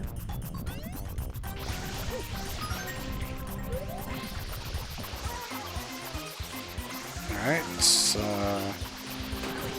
break it up just a little bit. Spray it a few more times.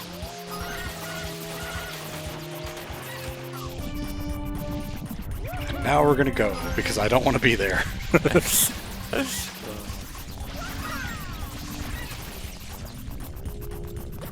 I want to be down on the beach, because that's the best place for me to try to fight this thing. I can see them all coming very clearly. I have a lot of room to move around. Honestly, I mean, ignore me getting hit. That just kind of happens.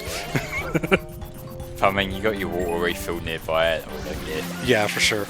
A lot of people will just... what I used to do, actually, is there's some trees that you can climb into, like towards the back corner of the level.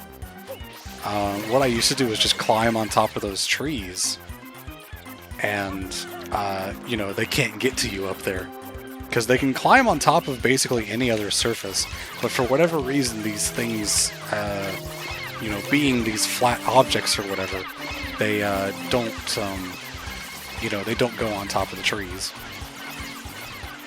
They can sometimes. Axel says, if you put a blooper on a fishing rod, is that a blooper bill? Probably, yeah. Well done. would suppose that's what you get, yeah.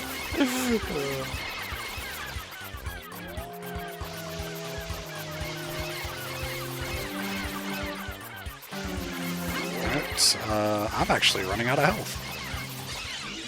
Which is okay, because the thing is now dead. Good.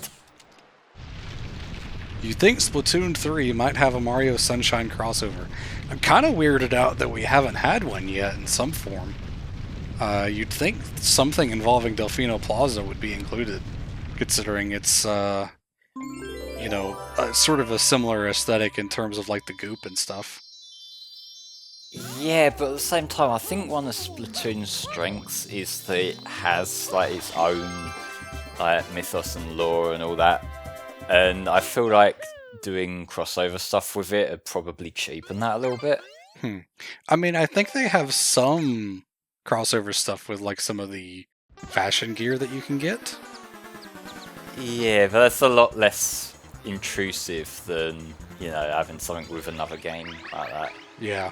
I don't know, it's something that I've kind of thought about a lot, and you see it a lot with indie games, I've noticed as well, where like they'll start building up their own thing, but then I guess just to get attention they'll stick Shovel Knight or something in it, and it's like, okay, now it's less your thing and more just another thing, if that makes sense. Yeah. Dust and Elysian Tale does that really bad. Well, I won't say it does it bad. You kind of have to go out of your way to find them, but you can like rescue a whole bunch of indie characters from other games, which is sort of a nod to the fact that Dust is also an indie title. And, you know, paying respect to those other things. And it's cool to run into them, and you kind of just get a, you know, a neat little reward for finding them, and then they go on their way off to somewhere you can find, you know, permanently. They have like a permanent residence or whatever. And I think that's fine. They don't overstay their welcome or, you know, try to do too much with them or whatever. I think something like that is fine. It's when you know, you do too much of it. If there had been like one of those little indie characters popping up every 30 minutes or something, I think it would have been really, really bad. But you got to go really far out of your way, and they're spread out pretty far throughout the game. I feel like, in fairness, I understand entirely why it happens. A lot of these, like a lot of the games where that tends to be intrusive, games that are crowdfunded one way or another, and when you're just another game asking for crowdfunding money in a crowd, that's kind of the way to get attention. You know, you show some people something new and something they're familiar with, and if both of those boxes are ticked, then you're going to have people's attention. I get that and I understand that. I just feel like it, when you've got a new intellectual property, I feel like you kind of need to lay a foundation for that before you start doing your crossovers and you start, you know, mixing and matching other stuff, because otherwise it just, you know, it feels less unique. It feels like you're more part of the indie game universe, more so than this is my entirely original thing that I'm creating. Yeah, for sure. Also, we're just not going to talk about that death. That was another Coyote Frame thing where I just kind of didn't get a jump when I wanted to. Also, like, I think I hit the control stick weird, and so went in the weird direction. I'll be honest, I haven't played a whole lot of indie games. Dust and A Hat in Time are probably like the two main ones that I've really spent a decent chunk of time in. Okay, yep, I thought that was going to happen.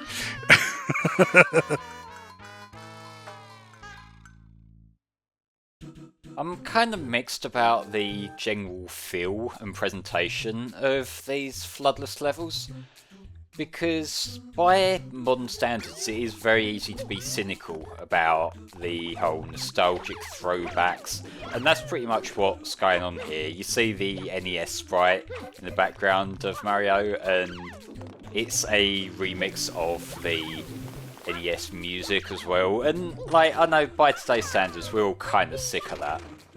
That wasn't as much of a thing during the GameCube era, so I'm willing to give it a pass, honestly.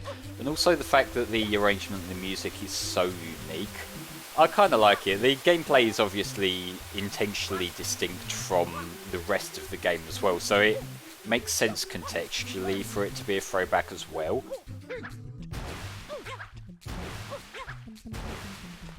We have once again reached the one-up of survival. Is this the only 3D Mario without a long jump? I think it might be. It's definitely one of the few, and I think it makes sense because you have like the hover and stuff like that.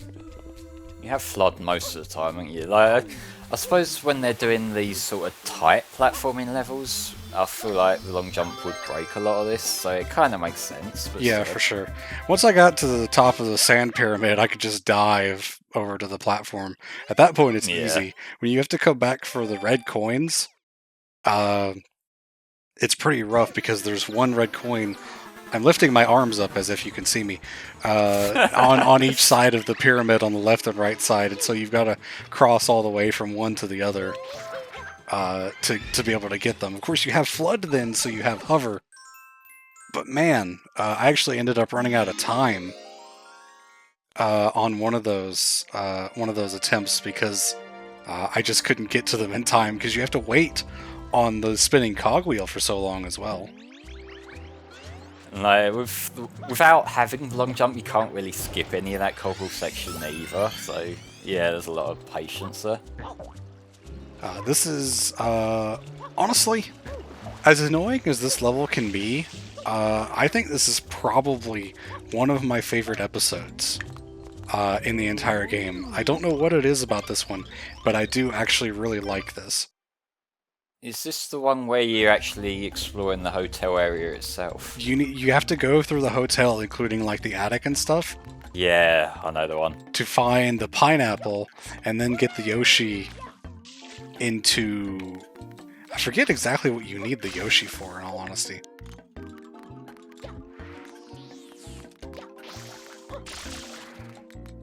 Yeah, from what I remember from this, from when Tom streamed it a while ago, I seem to recall it being a case of, like, you know, you fuck one thing up, you gotta go back, and it just becomes time consuming more than anything. Yeah, for sure. Okay, good RNG on the panels. We'll be becoming rather acquainted with the RNG of spinning panels here momentarily with the next episode. Oh, goody. That sounds really exciting. Because the next one is the casino. Oh, yeah. Fortunately, I know how to make the King Boo fight exponentially easier. Because there's a certain thing you can do to force him to move on to the next phase, even if you get the wrong thing on the slot reel.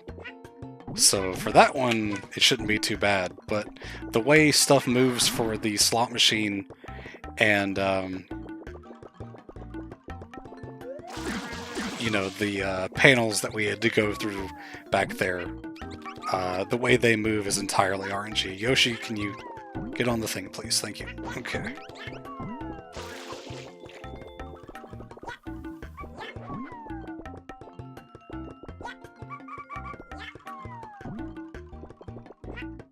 There we go. Alright. Let's see. I think I can remember how to get exactly where I need to go here. Yes. Okay. I'm going the right way. Yeah, this is the one that I got stuck on when I tried to record the 3D All-Stars version, and I just had no idea. For whatever reason, I couldn't, like, process in my mind how to get a good recording of this level, despite doing it pretty flawlessly right there. So, you know, whatever. I've seen that level played so much worse than that, so good run there, mate. Yeah, when I loaded this up for my practice run the other day, I did that exact path right there as if I knew it by heart. Having not played this game since 3D All-Stars and, like, not getting a good run out of it then, I did that as if it was, you know, just written in my brain which way to go. I just went directly to it and got it in one try. And so I've done another practice run since then, and so I could remember, you know, this time which way I needed to go. I especially remember there's basically a landmark that tells me I'm going the right way. It's those two, the fat boos at that split in the pathway that I went down right before I got to it. Is basically what tells me I'm going the right way. Let's see, this one's the casino. You can clip into that area with the pool inside the hotel. but I'm not here to clip into stuff. I'm here to play the game, at least moderately. So, I'm not here to like do clipping through stuff unless it's like really funny to show off. Nice, I got a 7 already. Oh, that's 2 already. Alright. The fuck?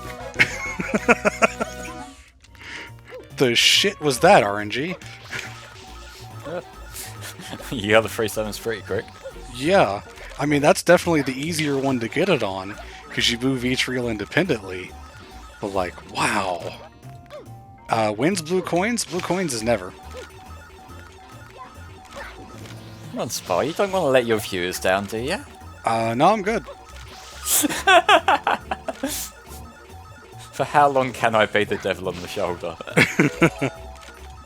2 7s, but the third reel got offset somehow. I'm glad you won that single coin. Yeah. Shout out to me being an idiot one time when I was playing this, and I was like, hey, I need the 100 coin shine for Serena Beach. Oh, I'll just go to the slot machine and get infinite coins. The slot machine proceeds to land on 7s. Oh. Oh, I guess I can't get coins from this one anymore.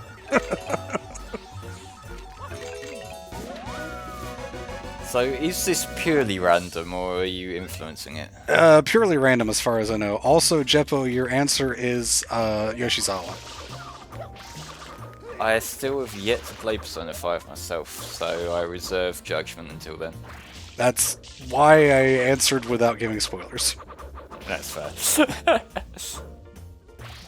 Yeah, as far as I know, the slot machines are entirely random, and the way you spray them does not matter at all.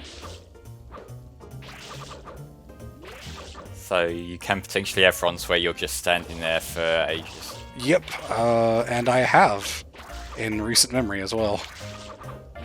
The best kind of game design, you know? Yeah, these things are also pretty annoying. I'm trying to do, like, these quick sprays like this, because that'll move them less and also affect less panels at a time.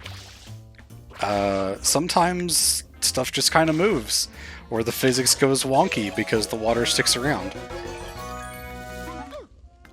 Anyway, you want to talk about benefiting from a reticle? God, the 8th mission in Pina Park where you've got to do the balloons on the roller coaster. That one needed a goddamn reticle.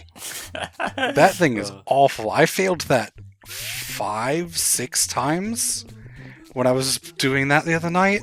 Oh man, it was bad.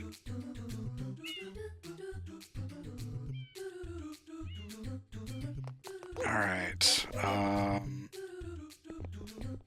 can I make that jump? No, I sure can't. Good thing I can wall jump back. Oh, that also means I can come over here and get this one up. I saw that jump back and I got nervous even though you'd already confirmed that you'd survived. Alright. Alright, make that. What screenshot are we talking about, Axel? No, I don't know if I saw that, actually. Depends on where you posted it.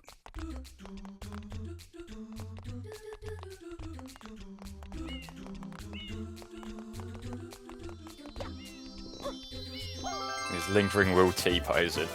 Oh, right, I did see that one. Yeah, that was kind of funny. How do you get that to happen? Oh, that's beautiful.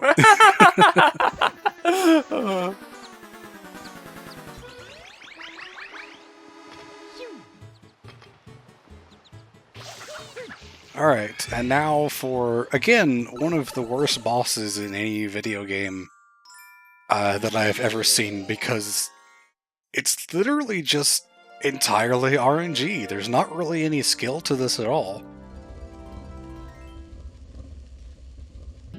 Like, the most skill that's in this fight is, there's a thing you can do, like I said, to force King Boo to move to the next phase. Even if he, like, summons more enemies, so they just instantly despawn. The hell happened there? Alright. Well, it's cool. Yeah, it was. He's probably seriously ate his ass from it, but it's cool.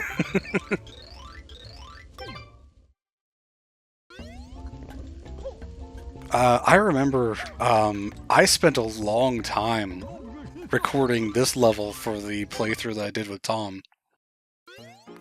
Because I was, up to that point, had not taken damage from anything.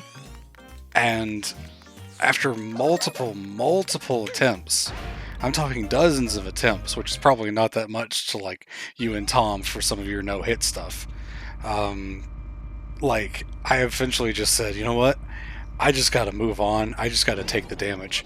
Because I didn't know about the thing that despawns the enemies. No. Yeah, sometimes you hit a point where you just realise that this isn't gonna happen. Yeah. And it's always so fucking soul crushing, but you gotta do it.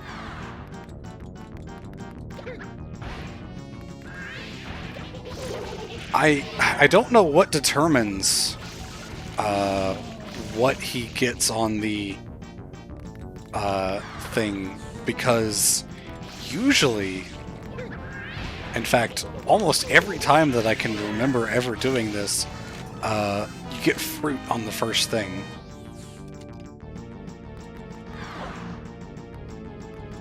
I've gotten bubbles 3 times in a row, which is really bad, by the way. It looks it, yeah. And now I'm getting enemies. And for whatever reason, running into the area under King Boo just despawns all the enemies right away. So that's good that I don't have to worry about them. What the fuck is this? What the actual shit is going on? This is the worst King Boo I've ever seen. Oh, Jesus. Yeah, I saw him just vomiting up cataquacks. Jesus Christ. Mm-hmm. There we are. This King Boo design is not the best. Mm-hmm. I've never had it happen that I don't, like, get that long without getting the fruit at the very start. Usually fruit is the first thing you get off of the spin. And that time it just didn't.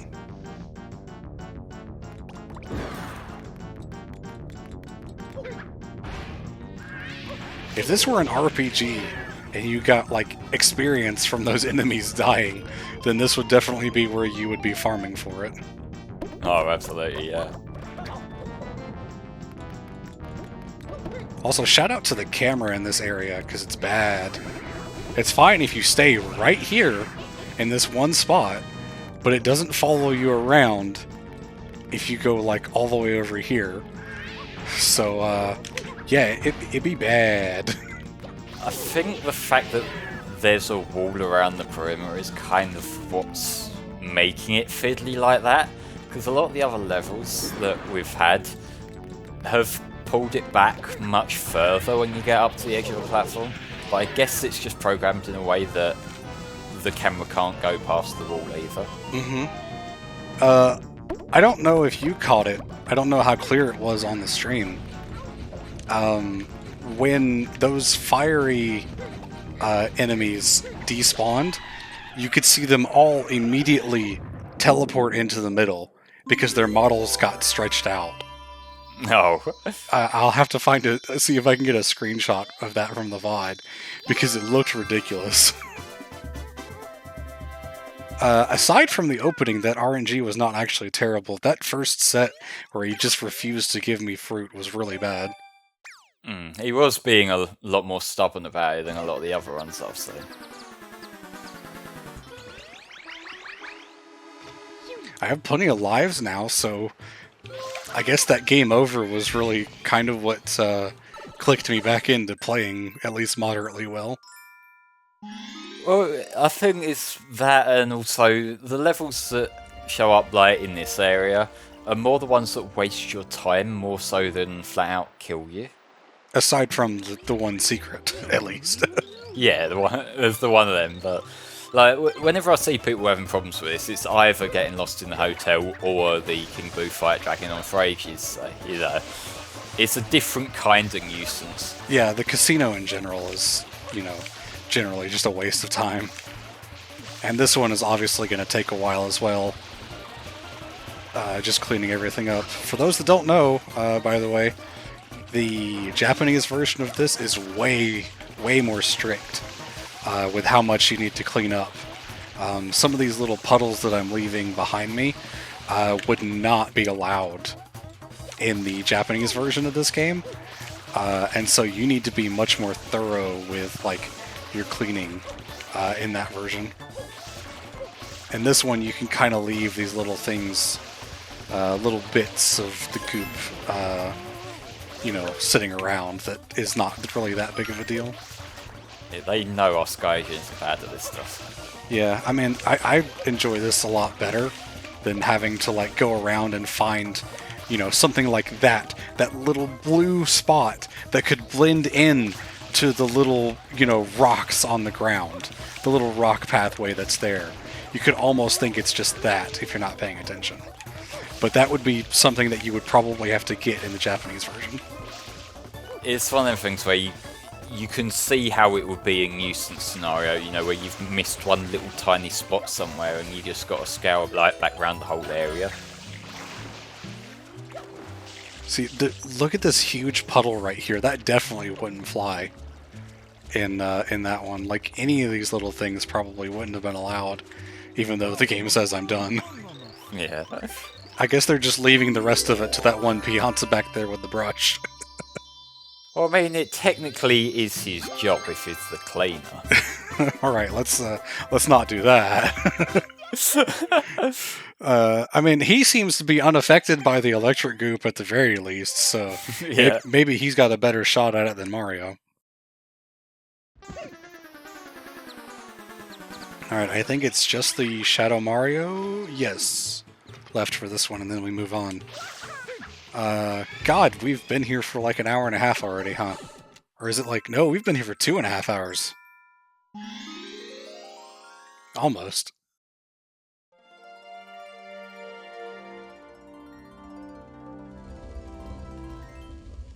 I don't think I need to grab that one up over there again, so I'm just going to go straight into the hotel. I think 12 lives is going to be more than enough for the rest of this. You really want to live on the edge like that? For sure.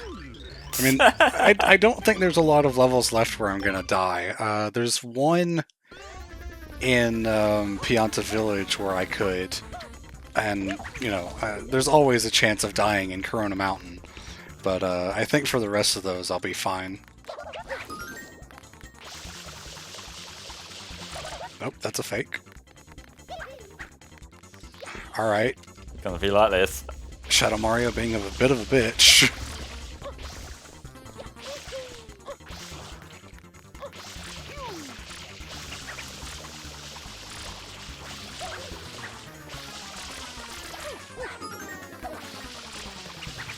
Yeah, he's really annoying in this one because he's like doing serpentine and, you know, jumping around and walking into rooms and stuff. Being an arsehole. Just literally just broke into someone's hotel room right there.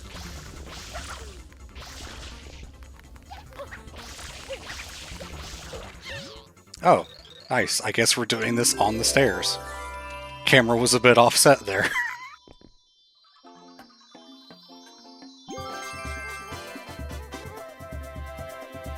Alright, I've had that go way worse.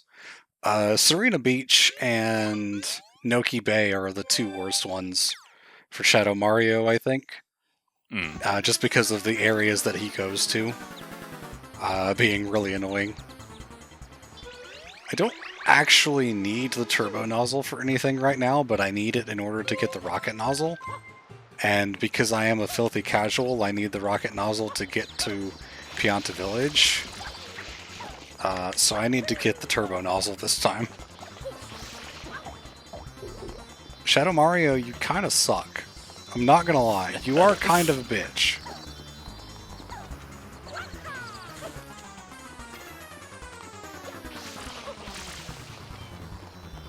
He's just doing a circle. Okay, there he goes. Finally a different way. And he goes back. Nice. Alright. Alright, man.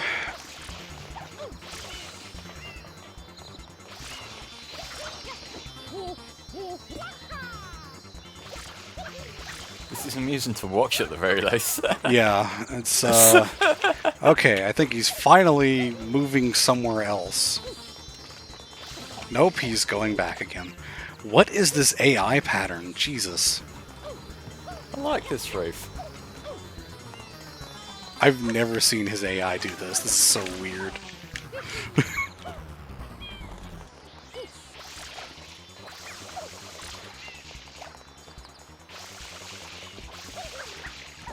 I think he's like one hit away from being... Yep, there he goes. I could tell because I was spraying directly through him, but he wasn't like flashing red as if he was getting hit. And that's what happens when he's in an animation. Yeah. And so he can't like die, basically. He can't run out of health, but he's still like, you know, at 0 HP, so he can't stop.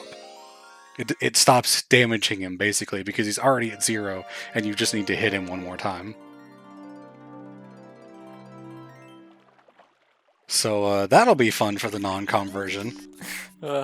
Just watching me, you know, chase a, you know, a weird shadow creature around for 3 minutes.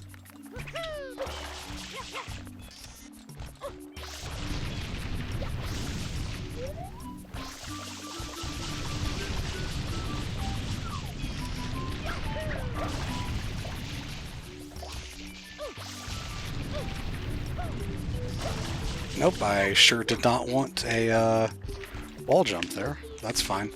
Why is it so hard to do the flip jump here? I think I'm trying to jump too soon, so he's not getting the flip, like, dash that you need to have before he does it. Because he's got to do, like, that little dash, and I think what's happening is I'm pressing jump too soon. So it's not getting the actual dash to come out first.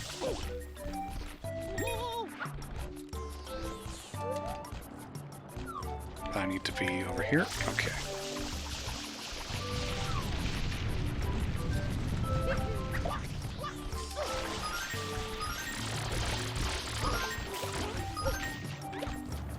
I did not know you could jump on those things. Neat.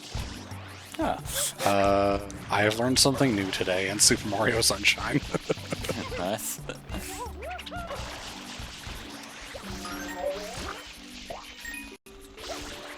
Let me get rid of all of the scoop here. Alright. Now we can start throwing the bombs. Did you guys know there's a Luigi's Mansion remake on the 3DS? Yes, I have that. I didn't get on with the controls. Huh. Yeah, I've never played it. I tried to play, was it Dark Moon? Was the sequel? That was the second one. I didn't like it that much.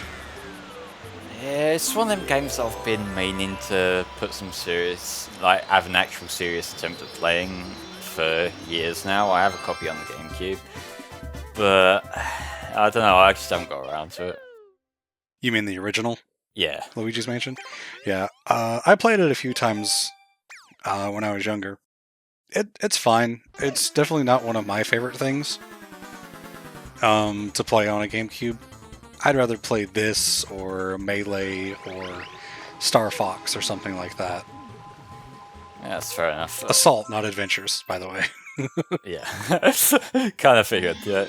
Yeah, like the thing with the 3DS remake of Luigi's Mansion is that it was clearly just sort of pushed out at the last minute. Like the Switch was already out, and when you see the sort of production value that 3 had on the Switch, I feel like a lot of people would have preferred they just hold on to it a bit and have a remake of the first game in that style. Because the 3DS one, like, the 3DS controls, like I say, they're really kind of fucking fiddly. And also, you know, it was clearly just, we still have a big install base in 3DS, so let's just push something else out. Like the same thing with, like, the Donkey Kong Country Returns remake on there, and, like, Kirby's Extra Epic Yarn. Did they put Epic Yarn on 3DS? Yeah, it was. I think it might have been the last 3DS game, like a Nintendo first party 3DS game, if not the last one. Huh. I did not actually know that. Yeah, I think it had a couple of extra things that you could do, like a couple of extra, you know, the power-up levels, but otherwise it's just a straight port from the Wii version, but at 30 FPS around 60. Yeah. Alright, yeah, I didn't know they put Epic Yarn on 3DS. Also, I hope we're ready to fight this boss again. So we have a choice? I mean, yes, there is actually a way to skip past this. But that requires doing one of those clips that I don't want to do. Fair enough, we're doing a sort of normal-ish playthrough at the very least, aren't we? Normal-ish is a very good word for this. Yeah. Well, I suppose anyone who's played the game for long enough will eventually pick up a few little tricks. So when they say, yeah, it's normal enough. Yeah, I mean, the way I'm fighting this boss is definitely not the sort of intended way. You're supposed to pull off the tentacles entirely before, you know, you try to go for his nose. But if they're stunned, either through jumping on them or using the ground pound, then you don't have to worry about that. Whereas I'm kind of getting things, a weird staggering that's going on here. Okay, now all of the things are free, and I could do that. There we go. I'll see people in chat talking about the C-stick on the new 3DS. I have the new 3DS XL, and I never really got on with the nipple stick. It's like, it's not responsive enough that you feel like you're actually doing something, like that you're actually pushing a stick forward, but it's sensitive enough that you're inputting commands without it really clicking that that's what's happening.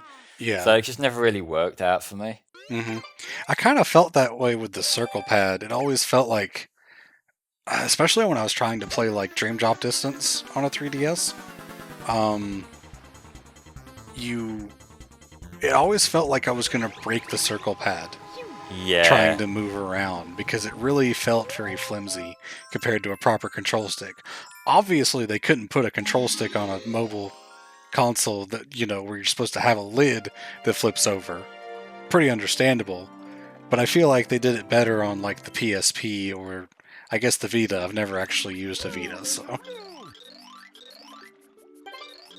To be fair, the actual sales figures for the Vita is probably a single digit, but still. But yeah, like the 3DS, it's one of the things that I mostly like the general look and feel of the new 3DS XL. Like, I feel it's much more comfortable to play handheld than the Switch is, at the very least.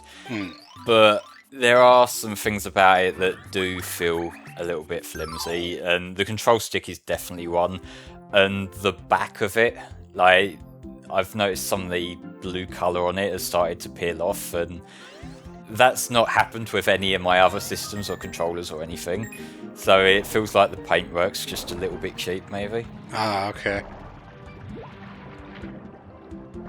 Earth, Wind, and Ice, there is a playthrough of all of the Kingdom Hearts games on the HFC YouTube channel from when Tom and I did the Guiding Key Marathon.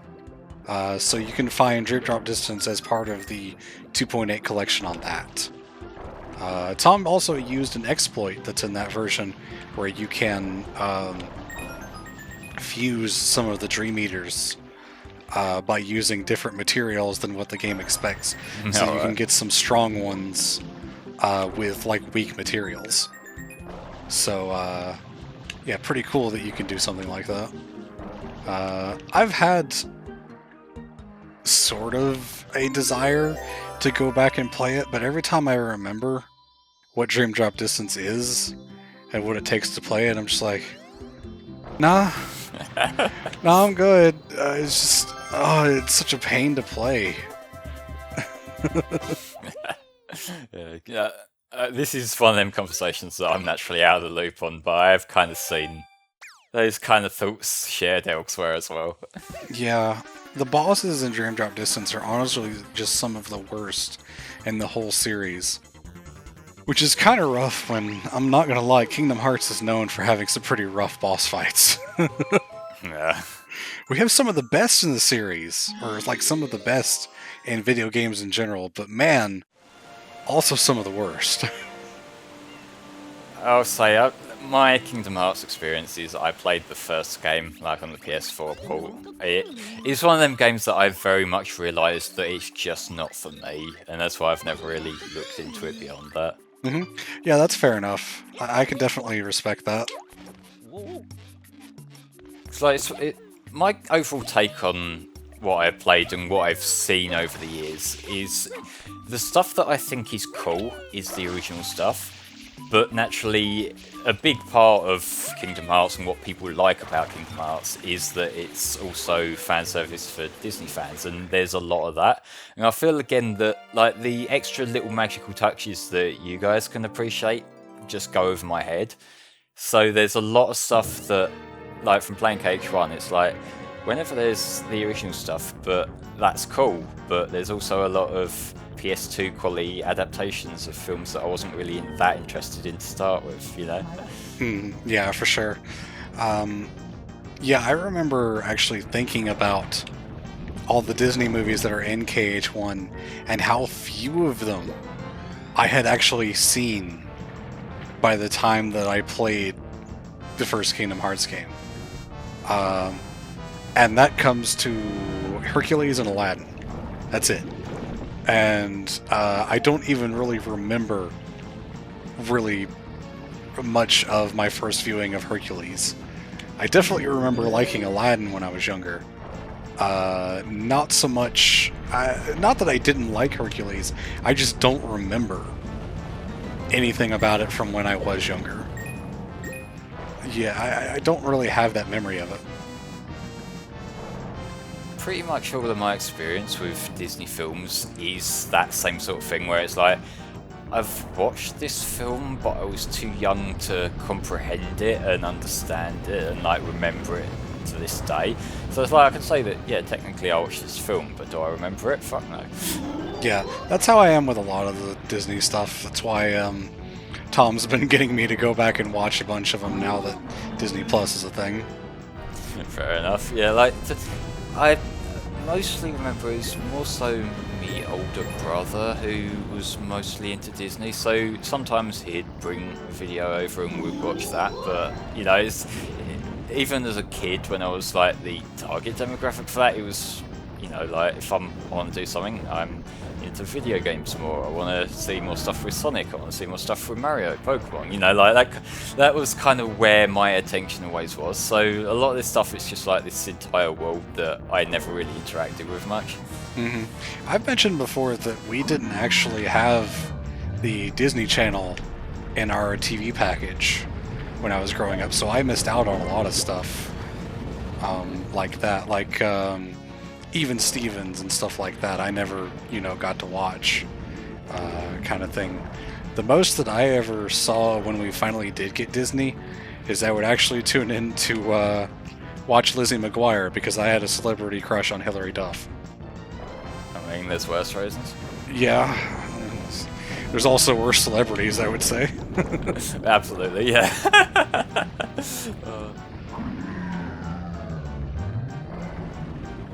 God, I hate this boss fight. The controls are ass. The hit detection is ass. The boss is ass. It's all ass. Not the good kind of ass. Dentist in general is ass. The thing is also kind of mildly terrifying to look at. So... I hear a lot of people say that, but I always said about Peter Piranha, it's more so the plants and the sea life that's always got to me more.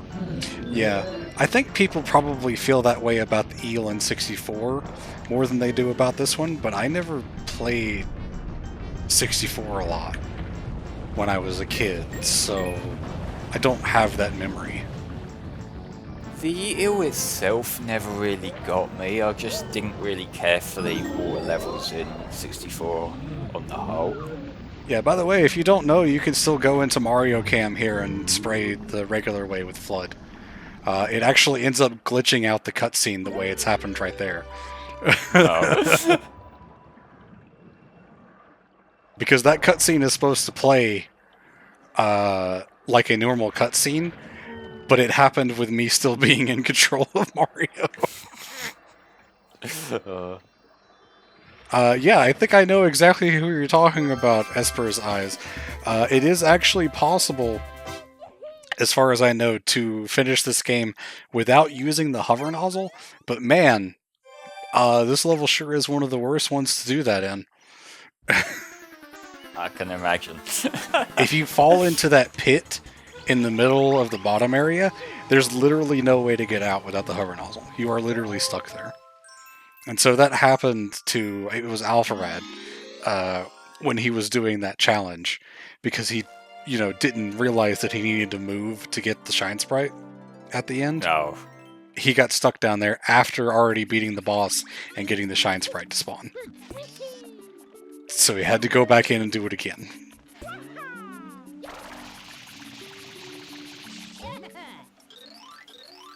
Probably my least favorite of the Il Piantissimo races, just because I kind of don't like this area that much.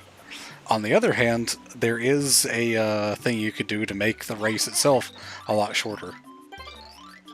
Okay, are we gonna do that? We're gonna try to, if I can find the thing. There's a spot right there, yep. There's a thing that will just launch you across half of the map. Don't know why it's there, probably to make this easier for people that can't do it normally, I would suppose. It's the thing that comes to my mind, I guess. It's just a little bonus to help cheat it, I think. Yeah, you end up winning with tons of time to spare if you do it that way. And I think it's just neat to show off for people that might not know about it. See, if that was 64... Oh, you do have to wait for him as well here. Yeah, you sure do. I could swear I remember it cutting away. No, I was going to have a bitch about, like, the what's his face, the Cooper races, but no, that happens here as well. Yep, you've got to wait for him to get there, no matter how quick you are. Why do games do that? Yeah, I mean, he's the one that gives you the Shine Sprite, so like... Yeah, but you could do a fade to black and then he's there. Yeah, I suppose. That would probably be a better way to handle it, if you didn't want to have people wait. On the other hand, it's also like 10 seconds at most, usually, so... Yeah, but I'm an impatient little bitch bar. Yeah, this is also fair.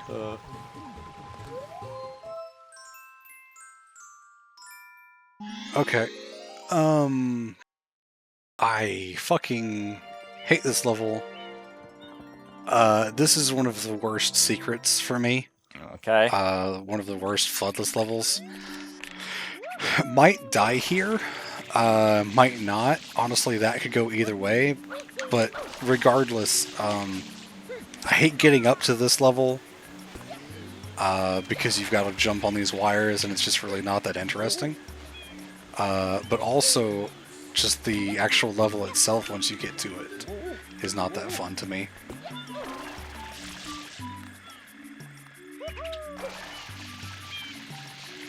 Oh, I thought I was like a level higher up than this.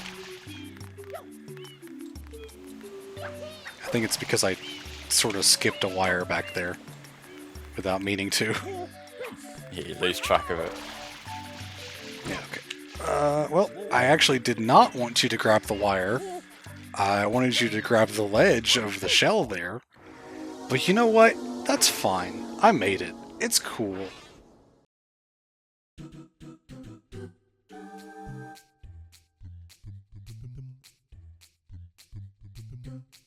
Okay. I want to get up to that wire because that's honestly just a way better level. Sorry, a way better, like, path to climbing this level. Using the wire rather than going around to the other side. It looks quicker, at least. Yeah. I don't know how quick it is because you've got to bounce on the wire a couple times to be able to get the height. Yeah, it's not just more blocks, is it? So if it's not even that quick, or it's something else to look at. Yeah. I mean, the other way is climbing up a pole and then just jumping on a few blocks. So at least it's a little different. But the wire is there in case you want to take that other path. It's also kind of necessary for some of the red coins and, where they end up at. It also looks like a kind of safety mechanic for if you slip down and you're at the top. Mm-hmm. Okay, that was a very bad jump, and I got scared because I could see myself jumping towards the spike that was on that one. Fortunately, Mario ended up not falling off of it the wrong way. Also, a funny story that I have probably mentioned a couple times. When I was originally recording this for the playthrough with Tom, I was actually living in an apartment with a couple other guys because I was at school at the time, and one of my roommates was named Mario. Oh, okay. And so, during certain points when I would be trying to record this and I would get upset and start yelling at the game, because that's the kind of gamer I am sometimes, where I'll yell at the game for, you know, when I screw up, kind of thing. So one time I was yelling, like, Mario, what are you doing? Why aren't you doing what I want you to? And my roommate Mario came into my room and was like, what the fuck are you talking about? like, bro, you have problems. And I'm like, yeah? What's your point? Well, maybe you shouldn't have fell off the fucking platform then, should I? Yeah.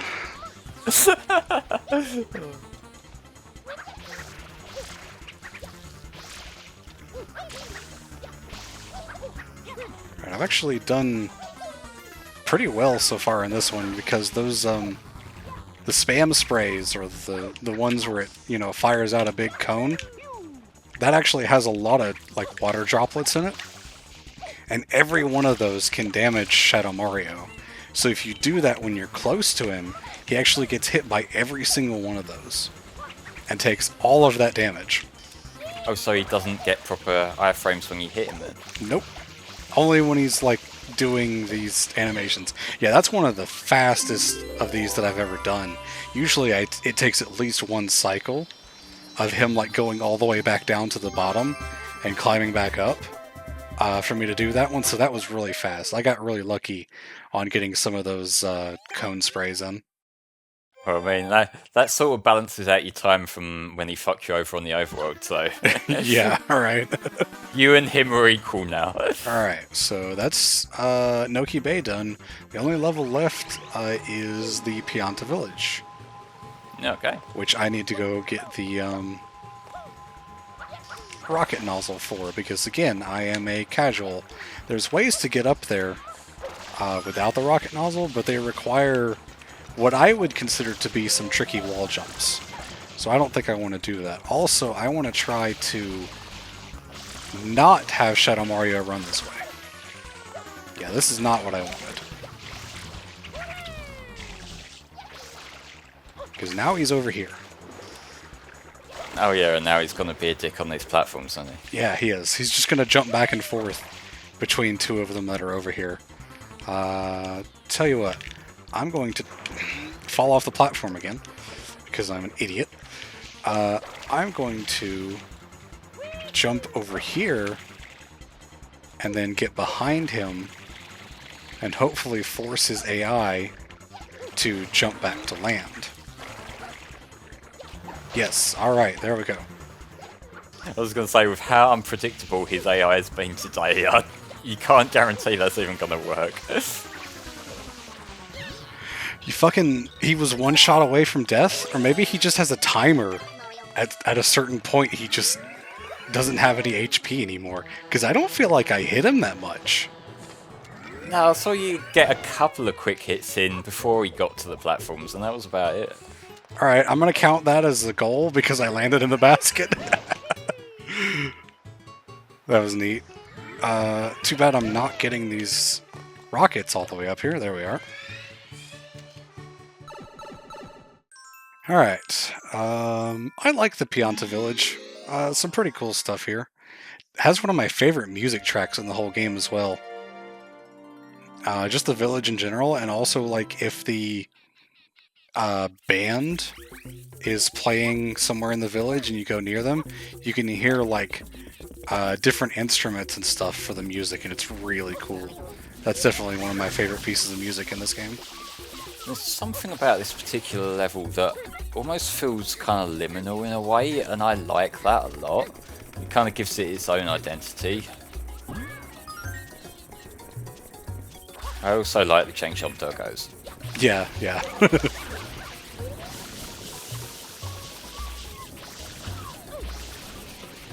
thing I don't like is the fiery goop. Almost as annoying as the electric goop. In fact, probably more annoying than the electric goop, if I had to be completely honest. Because you're trying to line him up, but it's so easy to miss just a little bit on the floor, isn't it? Right, and there's so many buildings in the way, too.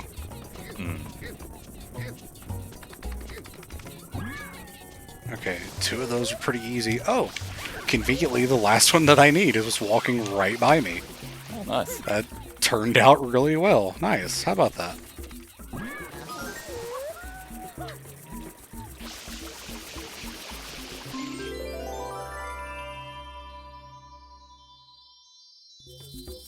Always be kind to your pets, yeah. Don't try this at home.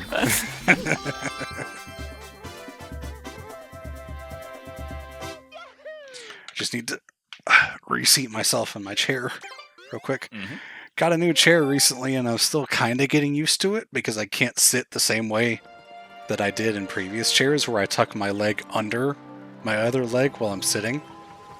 There's not enough room on the seat for that. And so I've got to like find different ways to try to get comfortable.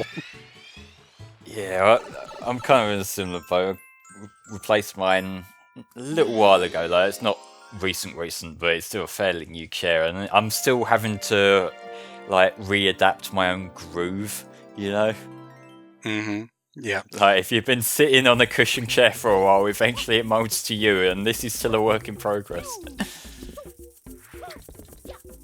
Alright, this is one of my favorites, probably my favorite actually, of the races, because you may have noticed a few times I will start running very quickly when going up a slope.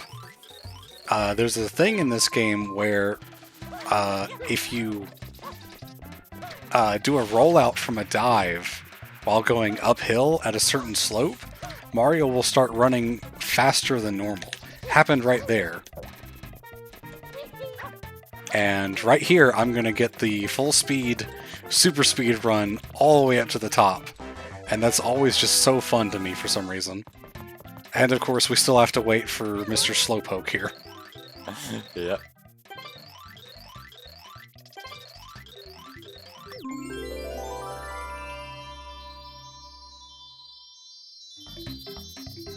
Of course, the next level for the Pianta Village is one of my least favorite, because it's the one where you don't have flood and you need to cross the fiery goop to get to the mayor.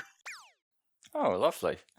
There's ways to get to him without, you know, doing the underground path or whatever, climbing on the stuff. I'm not good enough to do that. Unfortunately, I tried it a couple times, and I just really couldn't figure it out. So I'm just going to end up doing the intended path for this one. Hey there, Dark Rose Chaotix. Welcome to the Yo, stream. what's up? There's also, like, I've heard of people doing this by, obviously you don't have flood here, so you can't, like, get rid of the goop that's on the ground, but you can still use the water that's in the river by jumping into the river and jumping out of it repeatedly.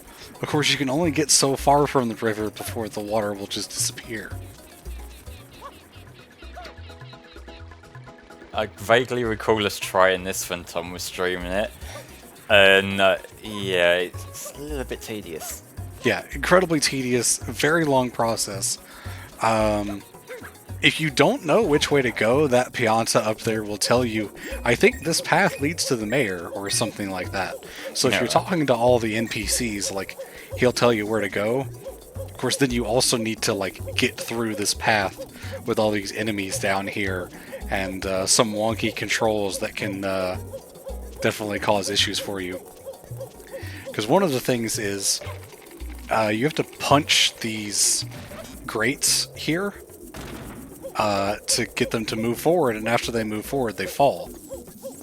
And after you move forward on that grate, if you then try to move forward again, you grab onto the grate as it's falling, and so you die. Yeah. I recall when Tom was streaming this during the 3D All-Stars Marathon stream, there was at one point where he tried to get up from that, and it just clipped him through the top, which ended up being an easier route, because there weren't the enemies underneath. Oh, yeah. Welcome back, Crazy Harlequin. It's been going pretty smoothly so far. Like, I realise that that's probably going to jinx things, but you know. Yeah, we had a bit of a rough time in Serena Beach where I got a game over on one of the floodless levels. But since then, I think everything has been going pretty smoothly. King Boo RNG notwithstanding. Everyone has a rough time at Serena Beach. Yeah, this is true. Alright, just gotta make a few jumps up here. Just gotta make a few jumps up. Just gotta make a few. No, okay. Yeah. It's that Mario level where you do the jumping, isn't it? Yep, this is in fact the Mario level where we do the jumping. Man, all I want is to get up here. Thank you.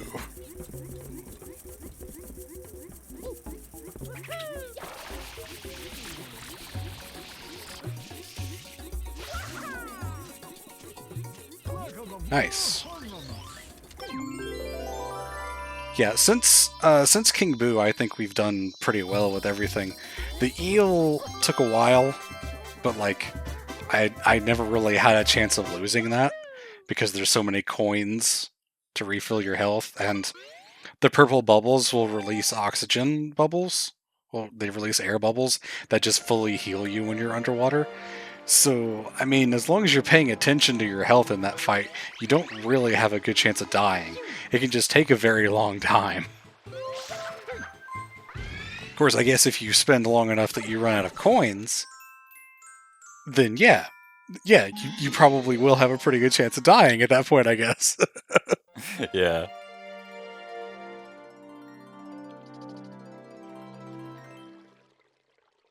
And this level looks so pretty when it's set at night time, but then you get to the daytime ones and it just looks like generic grass level again. Yeah, it is a little bit. I mean, I like it, especially since it's been so long since Bianco Hills, which would be like fair. the other comparison to this one.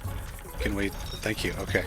So there's a fast way to do this level just by grabbing onto this chain chomp when it's still hot like this, because it will just go the right way. This is stupid. It is very stupid, yep. And then you ground pound the thing. I probably did that actually a little bit too soon, and I did not mean to pause, actually. Yeah, I did that a little early. This is not a good place. Let it run a little bit more, and then I can pull it. Yeah, so it actually basically goes most of the way to the bath before, like, it actually, like, overheated because of that. I paused again. Why did I pause? So it gets most of the way here, like, before you need to actually cool it off to be able to pull it in here. Which is a pretty neat trick to be able to do, so that you don't have to fight with it all the way up the village. I just I stopped it too soon, and so it ended up I needed some extra time for it to move, and then I ran out of time and it overheated again. Is what happened right there. Yeah, well, we got up here either way. Mm-hmm. Let's see. There's. Trying to remember the acts that are left. Ah, yes. Okay. I know what the next one is. Another one of the most infamous levels in the game. Secret of the Village Underside, also known as I'm a Chuckster. This is the fun one, isn't it? This is the fun one. That sentence alone can have so many meanings. Oh. See, I'm okay with it because I know basically where to go after having played this so many times, but Man, it's still just kind of a mess to play. See, I think I need this fruit. I didn't actually pay attention to what Yoshi wanted. Shout out to the intro to this level that conveniently does not show the fruit that Yoshi wants because of the angle of the camera. Good day. I mean, you run right by the egg anyway to get into the level, so I don't even know why they bothered, but still. Also, this death trap of a 1-up mushroom right here that I'm pretty sure you almost cannot get without dying. You might be able to like hover back with Yoshi, like once you've grabbed it. I was facing the wrong way. I am also now apparently stuck. Oh. Yep, that was sure a thing. I was stuck between the tree and the mushroom, and Yoshi couldn't move, so the only thing I could do was jump off the Yoshi. That was definitely revenge for all of the times that Mario has sacrificed Yoshi. That time Yoshi killed the Mario. That was literally a 1-to-1 trade, wasn't it?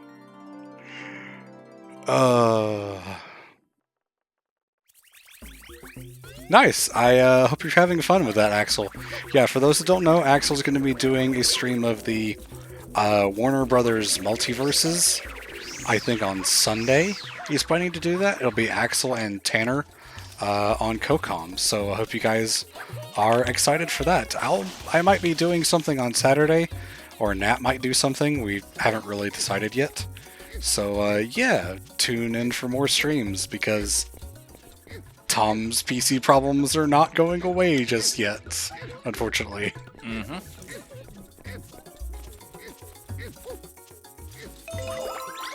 And Flame and I have got like some stuff planned for next week as well, so should be pretty cool. Do you feel like you want to go ahead and announce the stuff that you're doing next week? Just to let people know? I can announce one of the streams now. This is to be confirmed the day, but it's looking like Monday. We're going to be doing a back-to-back stream of both Journey and Abzu, two of my favourite games, so if you're interested in those, keep an eye on the HFC Discord. That's where we usually post our We're Going Live Now notifications. Do we have a little prompt for the Discord link, Spa? It's !shill is the command for that one. Yep, that sounds like us. Yeah, there you go. We didn't see the point of having one command for the Discord and one for the Patreon, so it does both of them. That makes sense, yep. And hey there, Nat, I see you've woken up, nice one. Hey Nat. You're just in time for the Chuckster level. Yes, we are here for the Chucksters.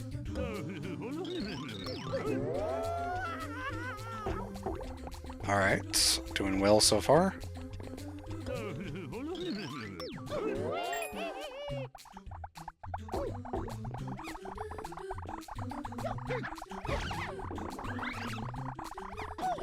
Oh, come on.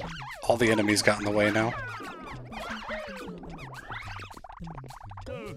Oh, this is a bad angle. Alright, I'm fine.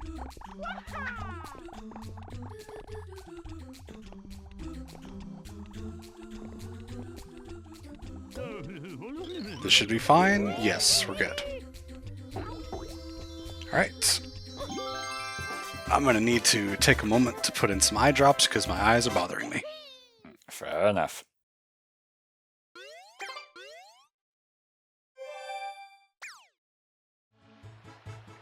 I've never actually read these news reports before. This news is unconfirmed, but we'll just make shit up. Yeah, the news reports are actually played pretty straight. They're not really funny at all, which is what you would expect, right? Something like the announcements in Sonic Colors. Oh, they're next level though. Yep. Thanks for being patient while I was doing that. Sometimes my eyes just bother me when I'm staring at a game for this long. That's fine. Mine just stopped working. Yeah. Fortunately, I keep some eye drops here on my desk, so I can just, use those and jump right back into things. Yeah, I assure you, my anxiety would not let me put eye drops in. Oh, okay. Yeah. It's one of them sort of deals. Yeah. I can understand that. Same reason I don't wear contacts. People who have like contact lenses and that, it's just something that I couldn't even fathom, putting something that like directly into me eye like that.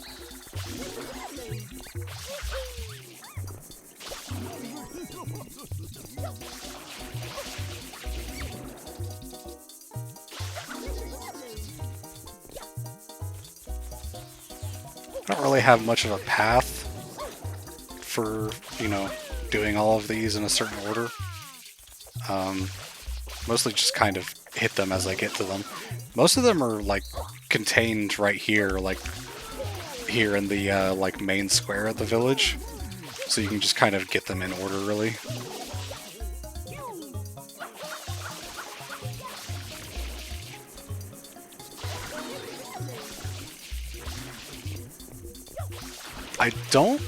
I know that, like, more of the fiery goop can appear from those little enemies. I don't know if the villagers can get caught in the goop again. If some appears. That would be bad. Bad, but also funny.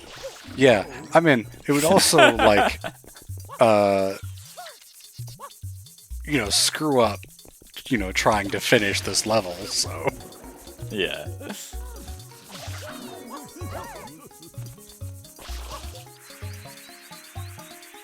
Yeah, but the person that left their contacts in for 6 months without cleaning them was an idiot. That's just fucking gross. Like, that's disgusting. Right, yeah.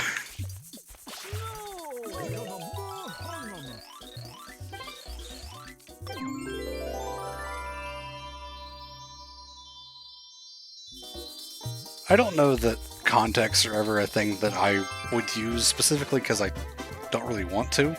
I'm pretty comfortable with my glasses.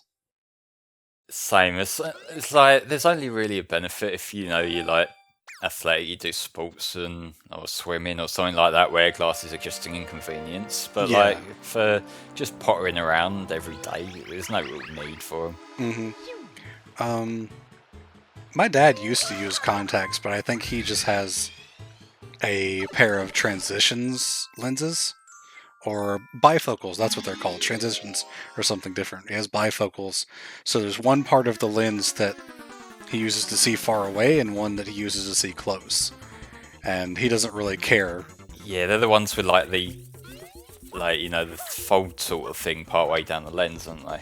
Mm-hmm. Yeah, no, the transition ones are the ones that they turn dark if it gets bright, which I used to use until I was told that would actually make my sensitivity to light worse because I would never be exposed to any natural light, and so like I'd never build up a resistance to it. That might explain why my eyes are more sensitive to light, because I used transitions for a long time. Possibly, yeah. The ones that I have now, I actually got 2 pairs of glasses at the same time because of the place I bought them had an offer for that where you got 2 pairs. So I got 1 pair with transitions, the usual kind that I get, and the kind that I'm wearing now, which are glare resistant, and also shadow resistant and scratch resistant, which I think the scratch resistant was also on the other lenses as well. But mostly the glare resistant is the important ones.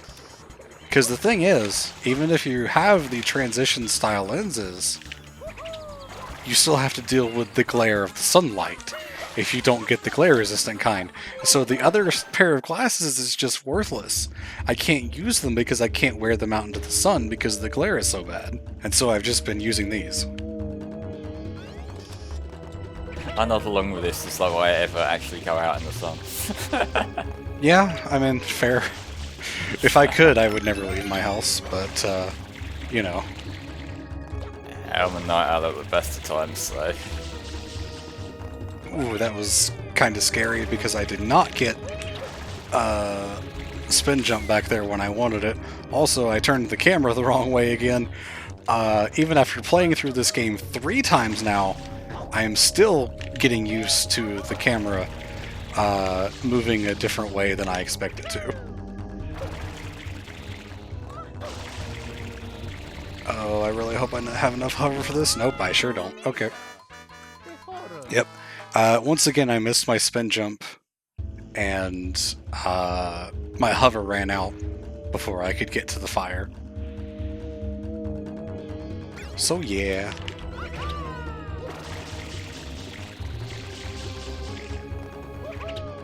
I don't have to do spin jumps here, but... I mean, you kind of do. I don't know what that was. That thing that I just did back there. Where I just kind of spun on the ground and then used the hover nozzle. You could just kind of ask my brain what was going on there, because I sure have no fucking clue what I was doing.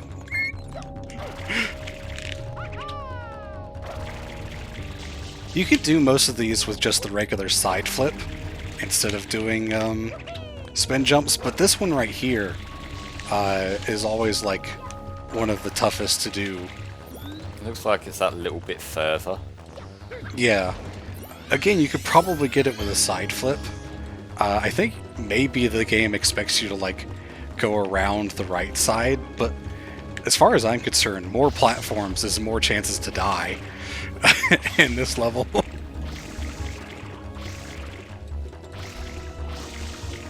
Honestly, after seeing how smoothly the boat controls in the new Kirby, I don't think I would ever want to go back to this. Yeah, honestly can't comment because I have not played Forgotten Land, but I hate this boat anyway, so I can agree with you. Fair enough. Like, I think the penultimate world, at least from the main game right now, is actually a fucking incredible game once you get into the right mindset for it. Because like for the first couple of worlds I was playing through, it was like, you know, okay, this seems pretty typical 3D platformer, but then it kind of clicked to me that this is not a modern platformer. This is a GameCube PS2 era platformer with the jank included. And something in my brain just clicked to appreciating the game as the package that it is at that moment. And there are some things that I do hope get fixed, either in patches or in a sequel or whatever. Like, there's some frame rate issues, there's, you know, just the little quirks that come about from trying to make a game that actually looks good on the fucking Switch. Yeah, for sure. Oh god, the Switch needs some kind of hardware upgrade. If they're not going to give us a new system just yet, it's getting to the point where it's so obvious that developers are trying to make more and more ambitious games on the thing, but it's just capping them. Mm-hmm. Sure is, Papa. Come on in, Mama Peach. I think not. Alright. Time to do this boss fight that Tom had a lot of trouble with when he played. Oh yeah, that was a fun run though.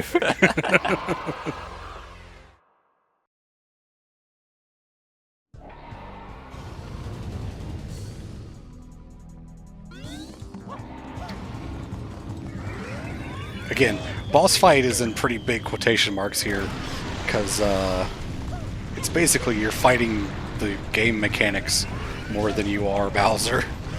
Yeah. Put a tweet out then people know we're at the final boss. By the time you get the tweet out, I'll be done. No, I've done it. Okay, well, I also almost got stuck there because, again, fighting the game mechanics. God, please don't do it, Tom.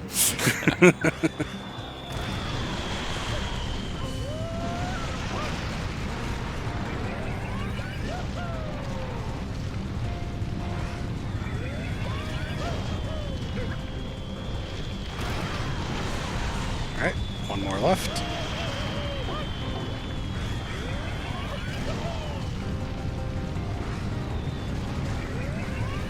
And done. Sorry, hang on. And done. I'm sorry. I was 3 pixels too far to the right. What the hell do you want from me, game? Oh my god, I've never been so embarrassed by a game before. Oh, Jesus Christ. It wasn't quiet at Tom, but it had its own flavour. I'm okay with that. Oh. The game just put me in its sights and took me down.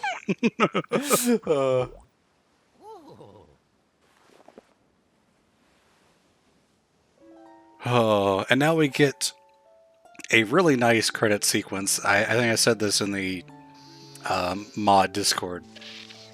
That I think this is one of the best credit sequences in any game of any of the ones that I've played.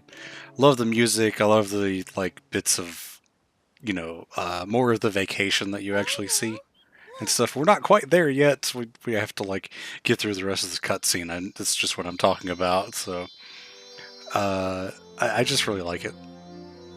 It's something Nintendo are very good at, of making these ending sequences feel classy. I definitely get that with the 64 one as well. Mm-hmm. There's heart put into it, I think. They know how to end a game, both in terms of the actual ending of the game and the credit sequence as well. Because, look at Wind Waker. Wind Waker has one of the best ending sequences as well. Mm. Junior, I've got something difficult to tell you about Princess Peach. I know, she's not really my mama. Man, these cutscenes do not look good Someday on the Wii U emulation. They are not designed to be upscaled this much. I wanna fight that Mario. Honestly, I was expecting it to be more kind of blocky, but actually it's picked up a kind of grainy look to it somehow. Mm-hmm. I think that's the de-interlacing because it's on progressive scan. Oh, right, yeah. Yeah. Interlacing is a thing that is not dead, surprisingly. There's still ways to see interlacing in recordings, and also I've noticed a lot of ads that play on Twitch. Specifically, any ad I see that involves sports of some kind will be interlaced. Yeah, any kind of normie kind of stuff I see pop up. I see a lot of music videos on YouTube that people have encoded in laced formats for one reason or another. And that's where I have to stop myself from being that guy who complains about it in the comments, because it's tempting. Mm-hmm. It's definitely, it's so bad to look at, you wonder how they can't notice it kind of thing, but I guess we're sort of trained to see that thing after working with videos, so... Yeah, it's one of the things of, as long as most people don't notice it, then these habits do kind of just exist, but then it's also not something I'm willing to be dismissive of, because I've seen within the gaming industry the amount of unfortunate trends that continue because normies don't notice. If you can't see the difference between 30 FPS and 60 FPS, right? The human eye can't see more than 30 FPS. Alright, I have my list up here of the extra shines that I want to show off. Huh. Good stuff. I wish there were more of them that I thought were more interesting to show, so we could end at 69. But I really don't want to do more than what I have here. So, unfortunately, we're just not going to finish at 69. No, what you're going to have to do is save before one of them and then just pick it up multiple times, just so we can see 69 of them collected on video, even if it's not on the counter.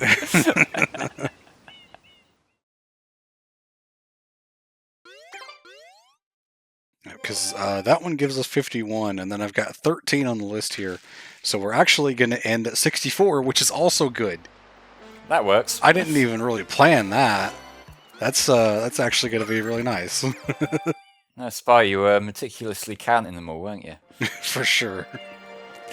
Look, if something works out, you're allowed to take credit for it. Alright, first things first, I need some coins. Because the first thing that I'm going to do is go get the shine that's at the airstrip, which requires me to give the guy 10 coins in order to take me there.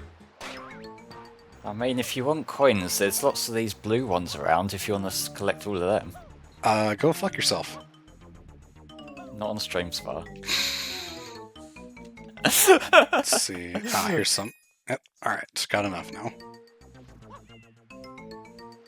Yeah, 69 would have been good, but like, man, the time it would have taken to like get more of them, they're just, a lot of the episodes aren't worth it.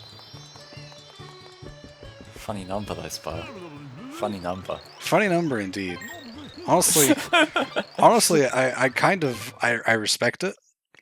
I respect the wanting to get the 69 shines to finish it off, but yeah, I think I'm okay.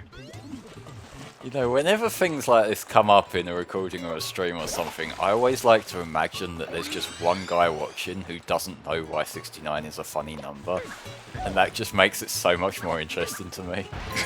That reminds me of the computer science class that I had at university, where one guy did not understand why 42 was a funny number, because for whatever reason, the Hitchhiker's Guide to the Galaxy is very popular amongst like computer science majors and stuff, and so 42 being important to, you know, that book is basically a meme as well. Yeah, like, I do get a similar sort of chuckle whenever I make one of my Vaporeon comments, and I've seen a few comments on our videos that are like, why does Flame find Vaporeon funny? And it's funnier if I don't explain it, you know? Full disclosure, I don't actually know what the joke about that is too, but I can get the basic gist of it. Can you though? Explain what you know so far, Spar. No, I'm good. Go on. No, I'm Don't good. be a coward now. No, I'm good.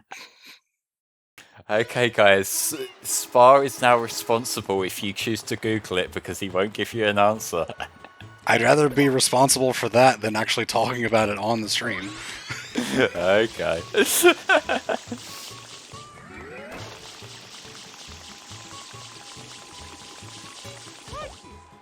Yeah, I thought I was going to run into one of those guys. Yes, Nat, it's one of those things.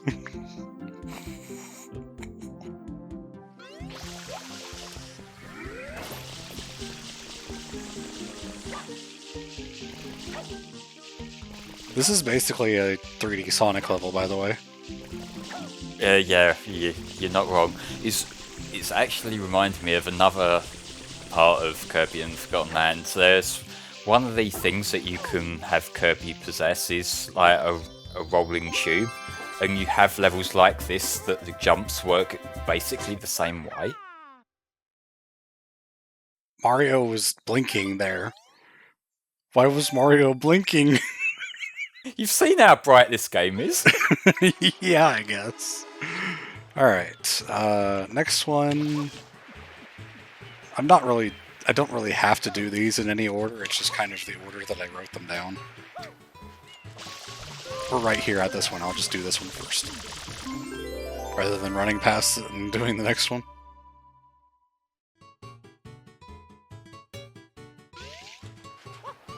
There's,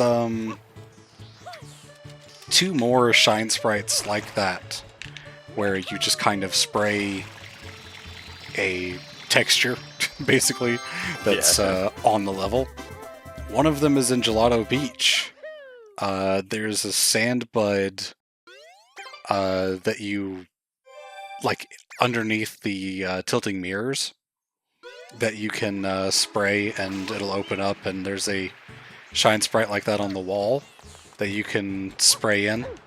and that causes sprite to spawn. That's one of the hidden ones for that level, since they don't have a second floodless level in Gelato Beach. That's the trade-off for that one. It's stuff like that that feels like the you're gonna have to look this up sort of thing. Yeah, there's also, I mean, I don't know if I ended up finding that out from a guide or if I just kind of found it randomly. There's also one in Pianta Village if you go to the top of the tree, the big tree in the center, and spray towards the sun. There's one there. Also, we're going to skip this entire level by jumping. Cool. Actually, not the entire level. Interesting. I didn't get as much height off of that as I usually do. Usually you get so much height off of that ramp that jumping from there will actually send you off the edge if you don't ground pound at the end. I mean, it was still kind of a nothing level. Yeah. Alright, next one. I need the rocket nozzle because I'm going to go clean off the shine gate because it's still dirty, actually. Despite the fact that it, you know, showed itself, the game showed it as being clean in the ending sequence, it is actually still dirty. Oh, there was a time skip, it got dirty again.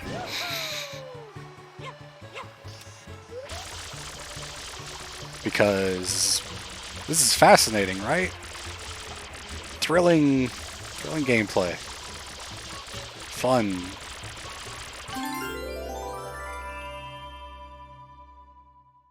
The two bells on each side of the plaza actually take a lot longer than that to clean off for some reason. There was actually a little bit of...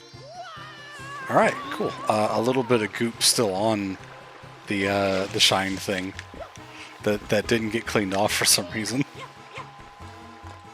And I fell. I saw. Yeah, when I think of going to find bells in a hub world, it's not this game I think of. Yeah, probably 3D World, right? I was thinking more running around in Soliana before you get into the final level in 06. Oh, yeah, I haven't played 06 enough time for that to be ingrained in my memory. He doesn't have the entire thing committed to his brain. What the fuck is wrong with you, Spar? Are you a functional human? No. I mean, you've proven yourself more normie than me. Alright, I need that one coin in order to pay for a chuckster to throw me through a window.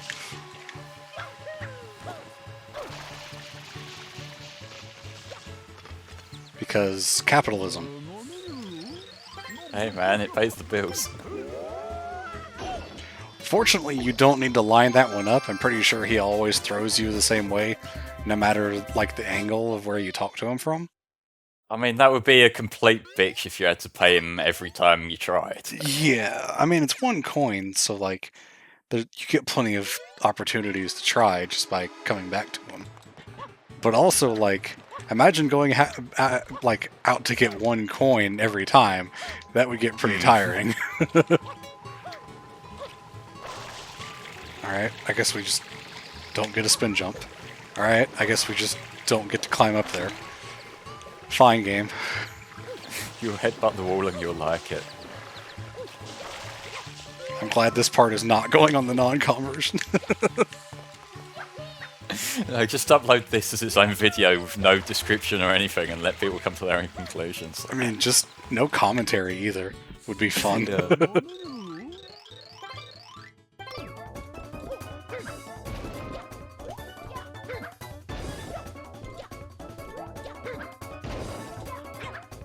One of these, there's actually two shine sprites here. Alright. For doing these, I'm only going to do one of them because even though the course, I guess, is harder the second time, it's basically just doing the same thing. I didn't think it was that interesting enough to show it the second time. Yeah, you kind of get the gist from one round, don't you? Mm-hmm.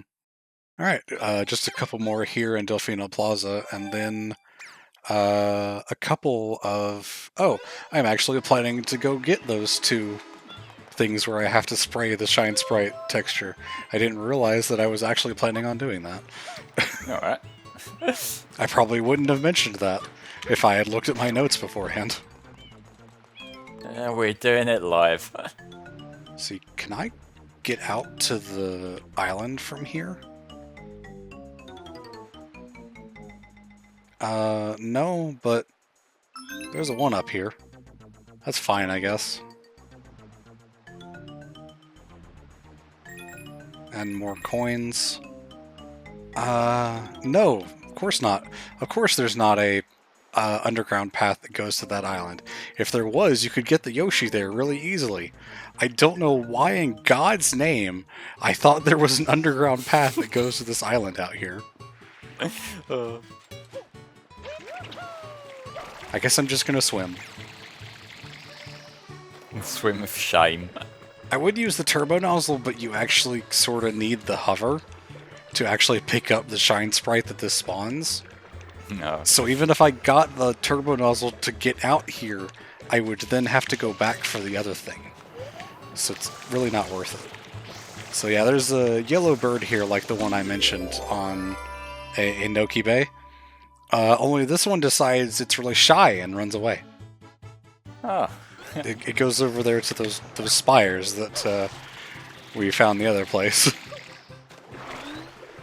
And so now we have to swim. This is probably the most boring out of the shine sprites that I'm going to show off in this extra section, because it's not actually that interesting, but I figured I would show off at least one of the birds. And this one doesn't require me to go into Noki Bay, and therefore it's better. At least the beach area is pretty. We've got something nice to look at. Yeah, I mean, Noki Bay is pretty too, I just kind of don't like it as much.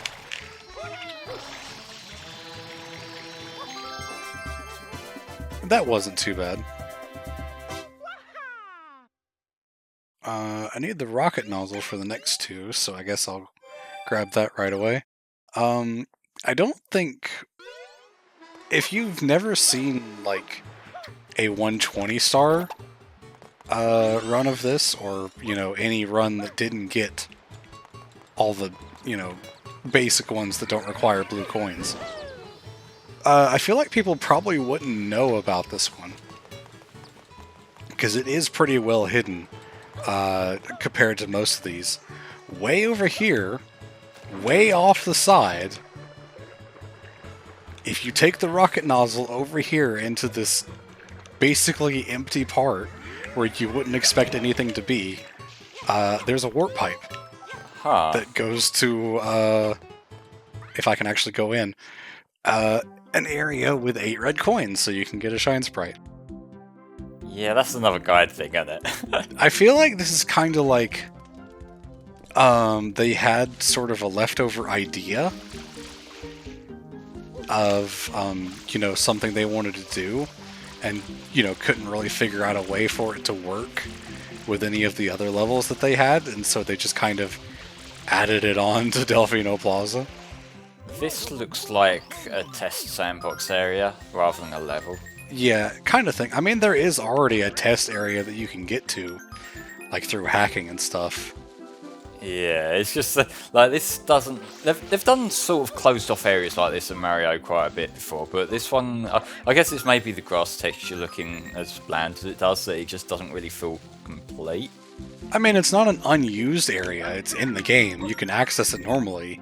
I feel like it just kind of seems like that kind of thing where it almost looks like it could have been a level from, like, something that you go to from Pianta Village, or something like that.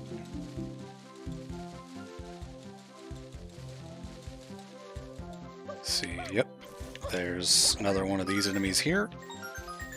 I guess it might also just be that it doesn't have the same abstraction to it that, say, some of the areas like this in 64 had. Mm-hmm. 64 had areas that were literally just a box, or like the swimming bowl areas and that, which are kind of same in design mentality, but, you know, it just, this feels oddly empty. Well, I mean, it's not like this area doesn't have those. You literally have the one level where you're collecting red coins in a jar of water. Yeah, true. So, like... Mario goes in the jar too. the only level with a red bird, though. So it drops a red coin because the blue birds drop blue coins, the yellow ones drop shine sprites, the red bird drops a red coin, and the green bird drops a regular yellow coin. Yeah, I don't know about that one. I understand completely. Yep.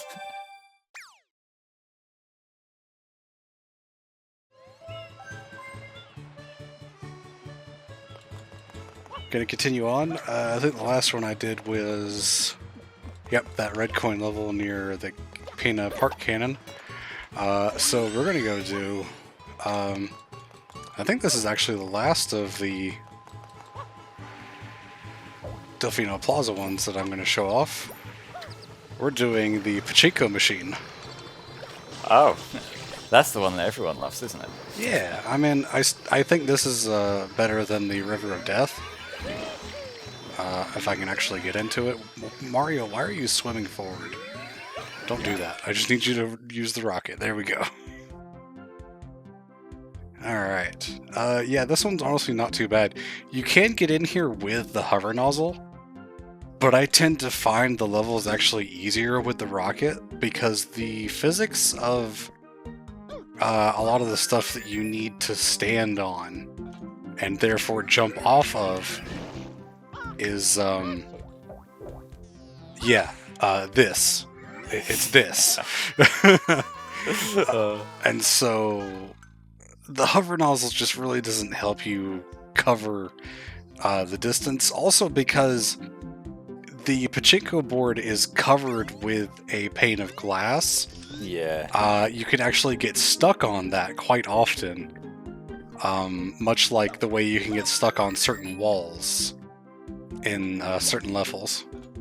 It means that you can't really cheat it by going forward as well. Mm-hmm.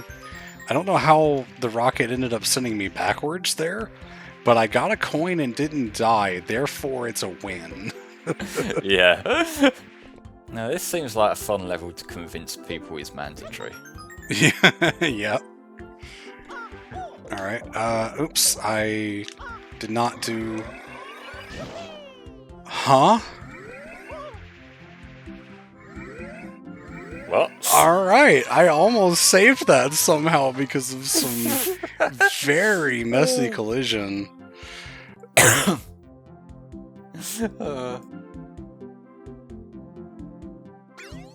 Alright, one more try.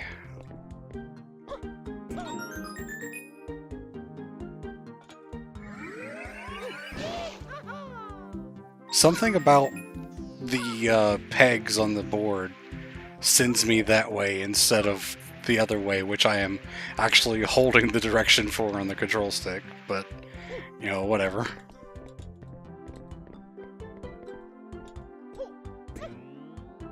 I don't know how I missed that coin.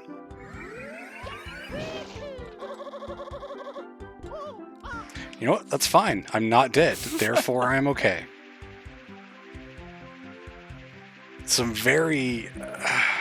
the biggest problem I find with this level is that a lot of the texturing and physics and stuff is not good. There's definitely some collision fuckery. Like, we saw it with that peg that you just got caught on, but just in general, it seems like it's going to be a bit fiddly to navigate. Mm-hmm. Which is part of why having the hover nozzle can be, you know, attractive. It could seem like a good thing to try to save yourself in that kind of situation. But honestly, it ends up being, like, not really super helpful in a lot of cases. I'm glad that there's a pane of glass on the back of this thing, too, because I almost fell off the backside, which I have never had happen before. Yeah, being there is fine. But yeah, like, when you actually see the gameplay loop of this level, it kind of does show more and more that there's not really much of an opportunity to use the hover. Like, if you need to go up, then you need to go up, which the rocket does, but, like, just hovering from one part to another, it feels like it's not really... You don't really have the freedom to do that, as you might think you do. Mm-hmm. And I mean, you could do this. You can jump from peg to peg. Then you're very likely to slip off like that, though. No.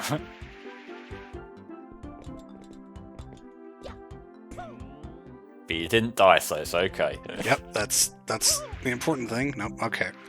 You sort of have a bit of control. It's another one of those things where it's a slope, so you do lose some of your control, but you can keep some of it anyway. Yeah. So what I'm trying to do is land in such a space where I can use the rocket to get to the last coin that's over here. Oh no, no, no! Please don't do this to me. Please don't, no! Game, why? I got outside of the thing.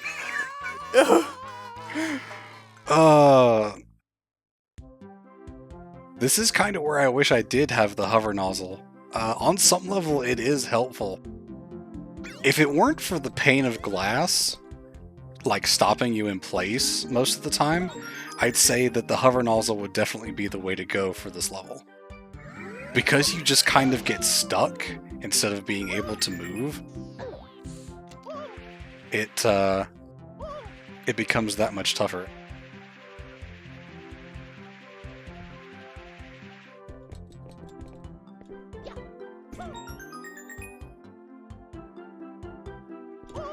Okay,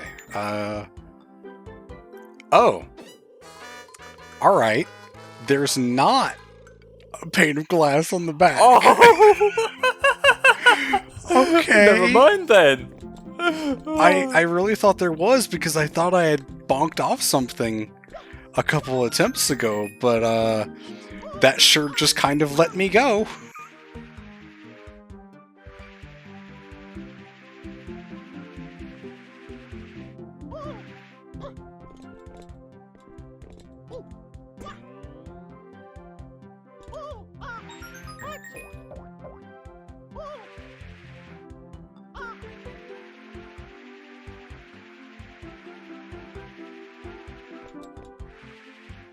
Maybe you could just make a montage of, like, all my deaths out of this, probably. I was gonna just pick and choose a few of the better takes. Yeah. Ah, that's painful. Yep, okay. That's the game over, so I guess we're not seeing that. Sorry, folks.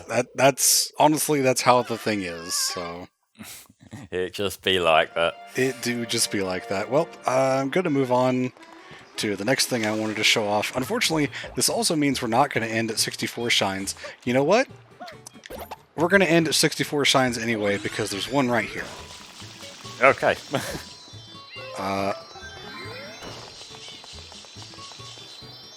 Interesting.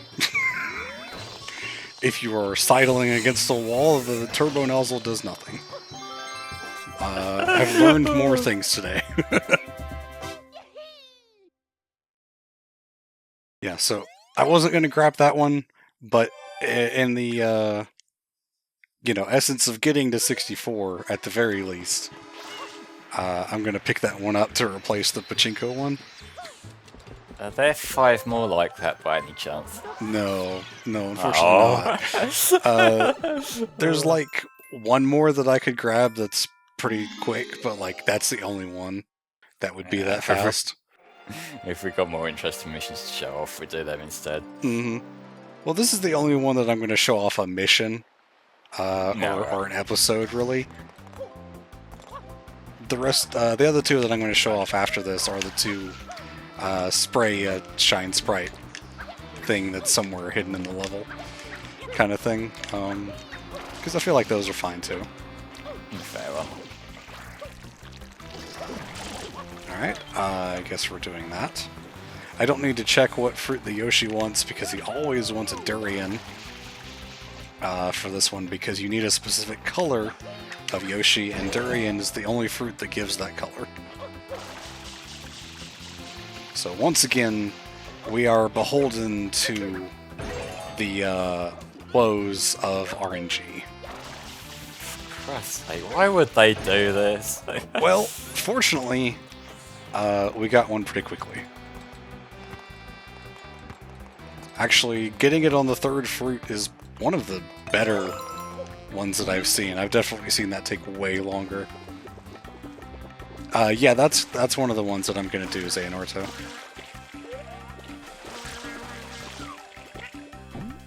Because you need the purple Yoshi, for whatever reason, turns these fish, the Cheep Cheeps, into platforms that move sideways, as opposed to any other color, which will the platforms will either go up and down, or just kind of not do anything, as far as I know.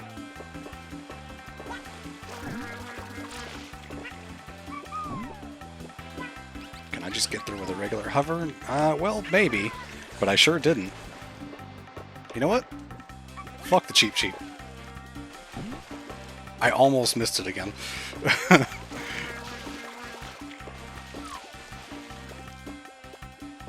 Okay, that worked.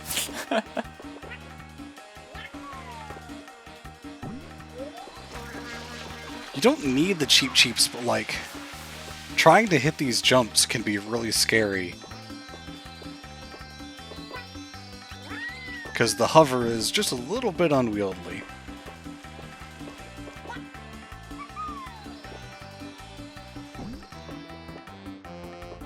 Also, I technically don't need Yoshi anymore. Because I did remove the, whatever the weird goop is. That prevents you from getting in here. Alright.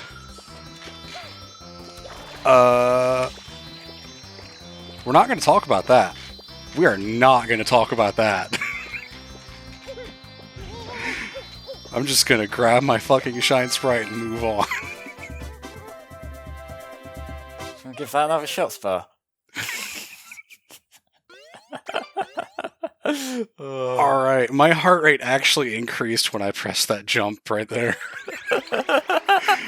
Oh no, I was not happy to see that happen. I'm glad I was fast with switching to hover, because holy shit.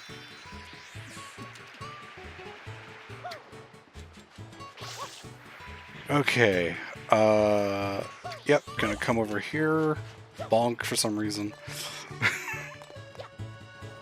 And we'll come do this. You know what? Just because I don't feel like doing the watermelon level, we're gonna do this on the watermelon level. Okay. I don't actually care about this level in itself, but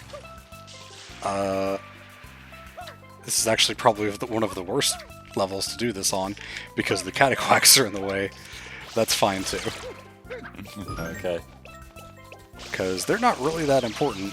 I just need to do this. And the thing is right there. I think I probably figured that one out on my own. Just because I thought it was strange that this area was here under the Dune Bud that only had 4 coins. You know. Yeah, it just stares down to nothing otherwise, isn't it?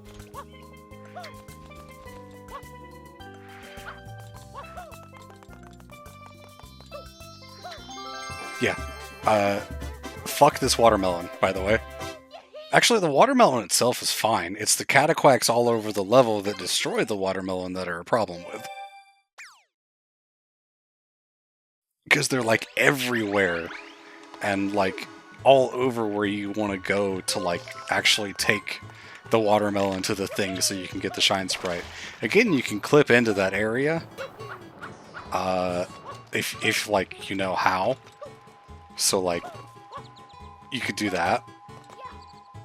Again, the Gelato Beach skip, like I mentioned a while back, Yeah. is the thing you could do, but I don't know how to do that.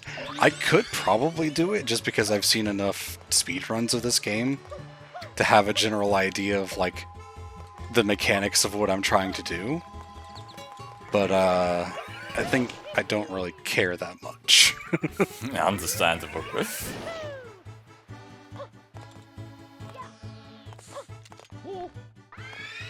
This is another one where I'm going to be going into the 8th mission, but not actually getting the Shine Sprite for the 8th mission. This one I actually need to pick this one because it's the only one that has a rocket nozzle on the tree. And I need the rocket to be able to get to the top of the tree.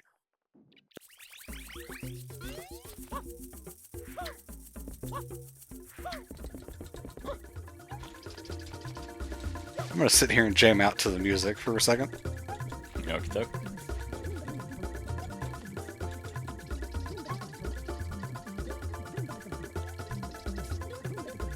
The Pianta Village Band is, like I said, one of my favorite tracks.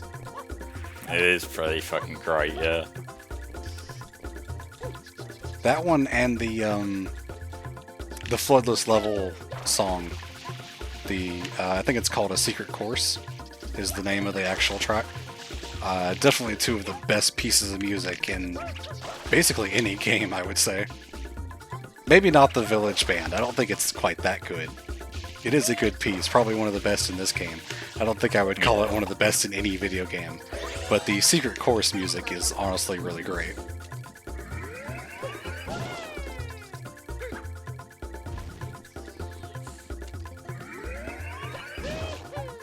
I remember one time I was using the rocket to get up this tree, and something happened where I clipped inside the tree. Ah. Mario is not supposed to be inside that tree. The tree killed me. It killed me like instantly as I got into it. I wish I had that on video. That might have been when I was recording for the original playthrough that I did with Tom, so it's possible. Yeah, so you can actually block out the sun with a Shine Sprite. With that one there.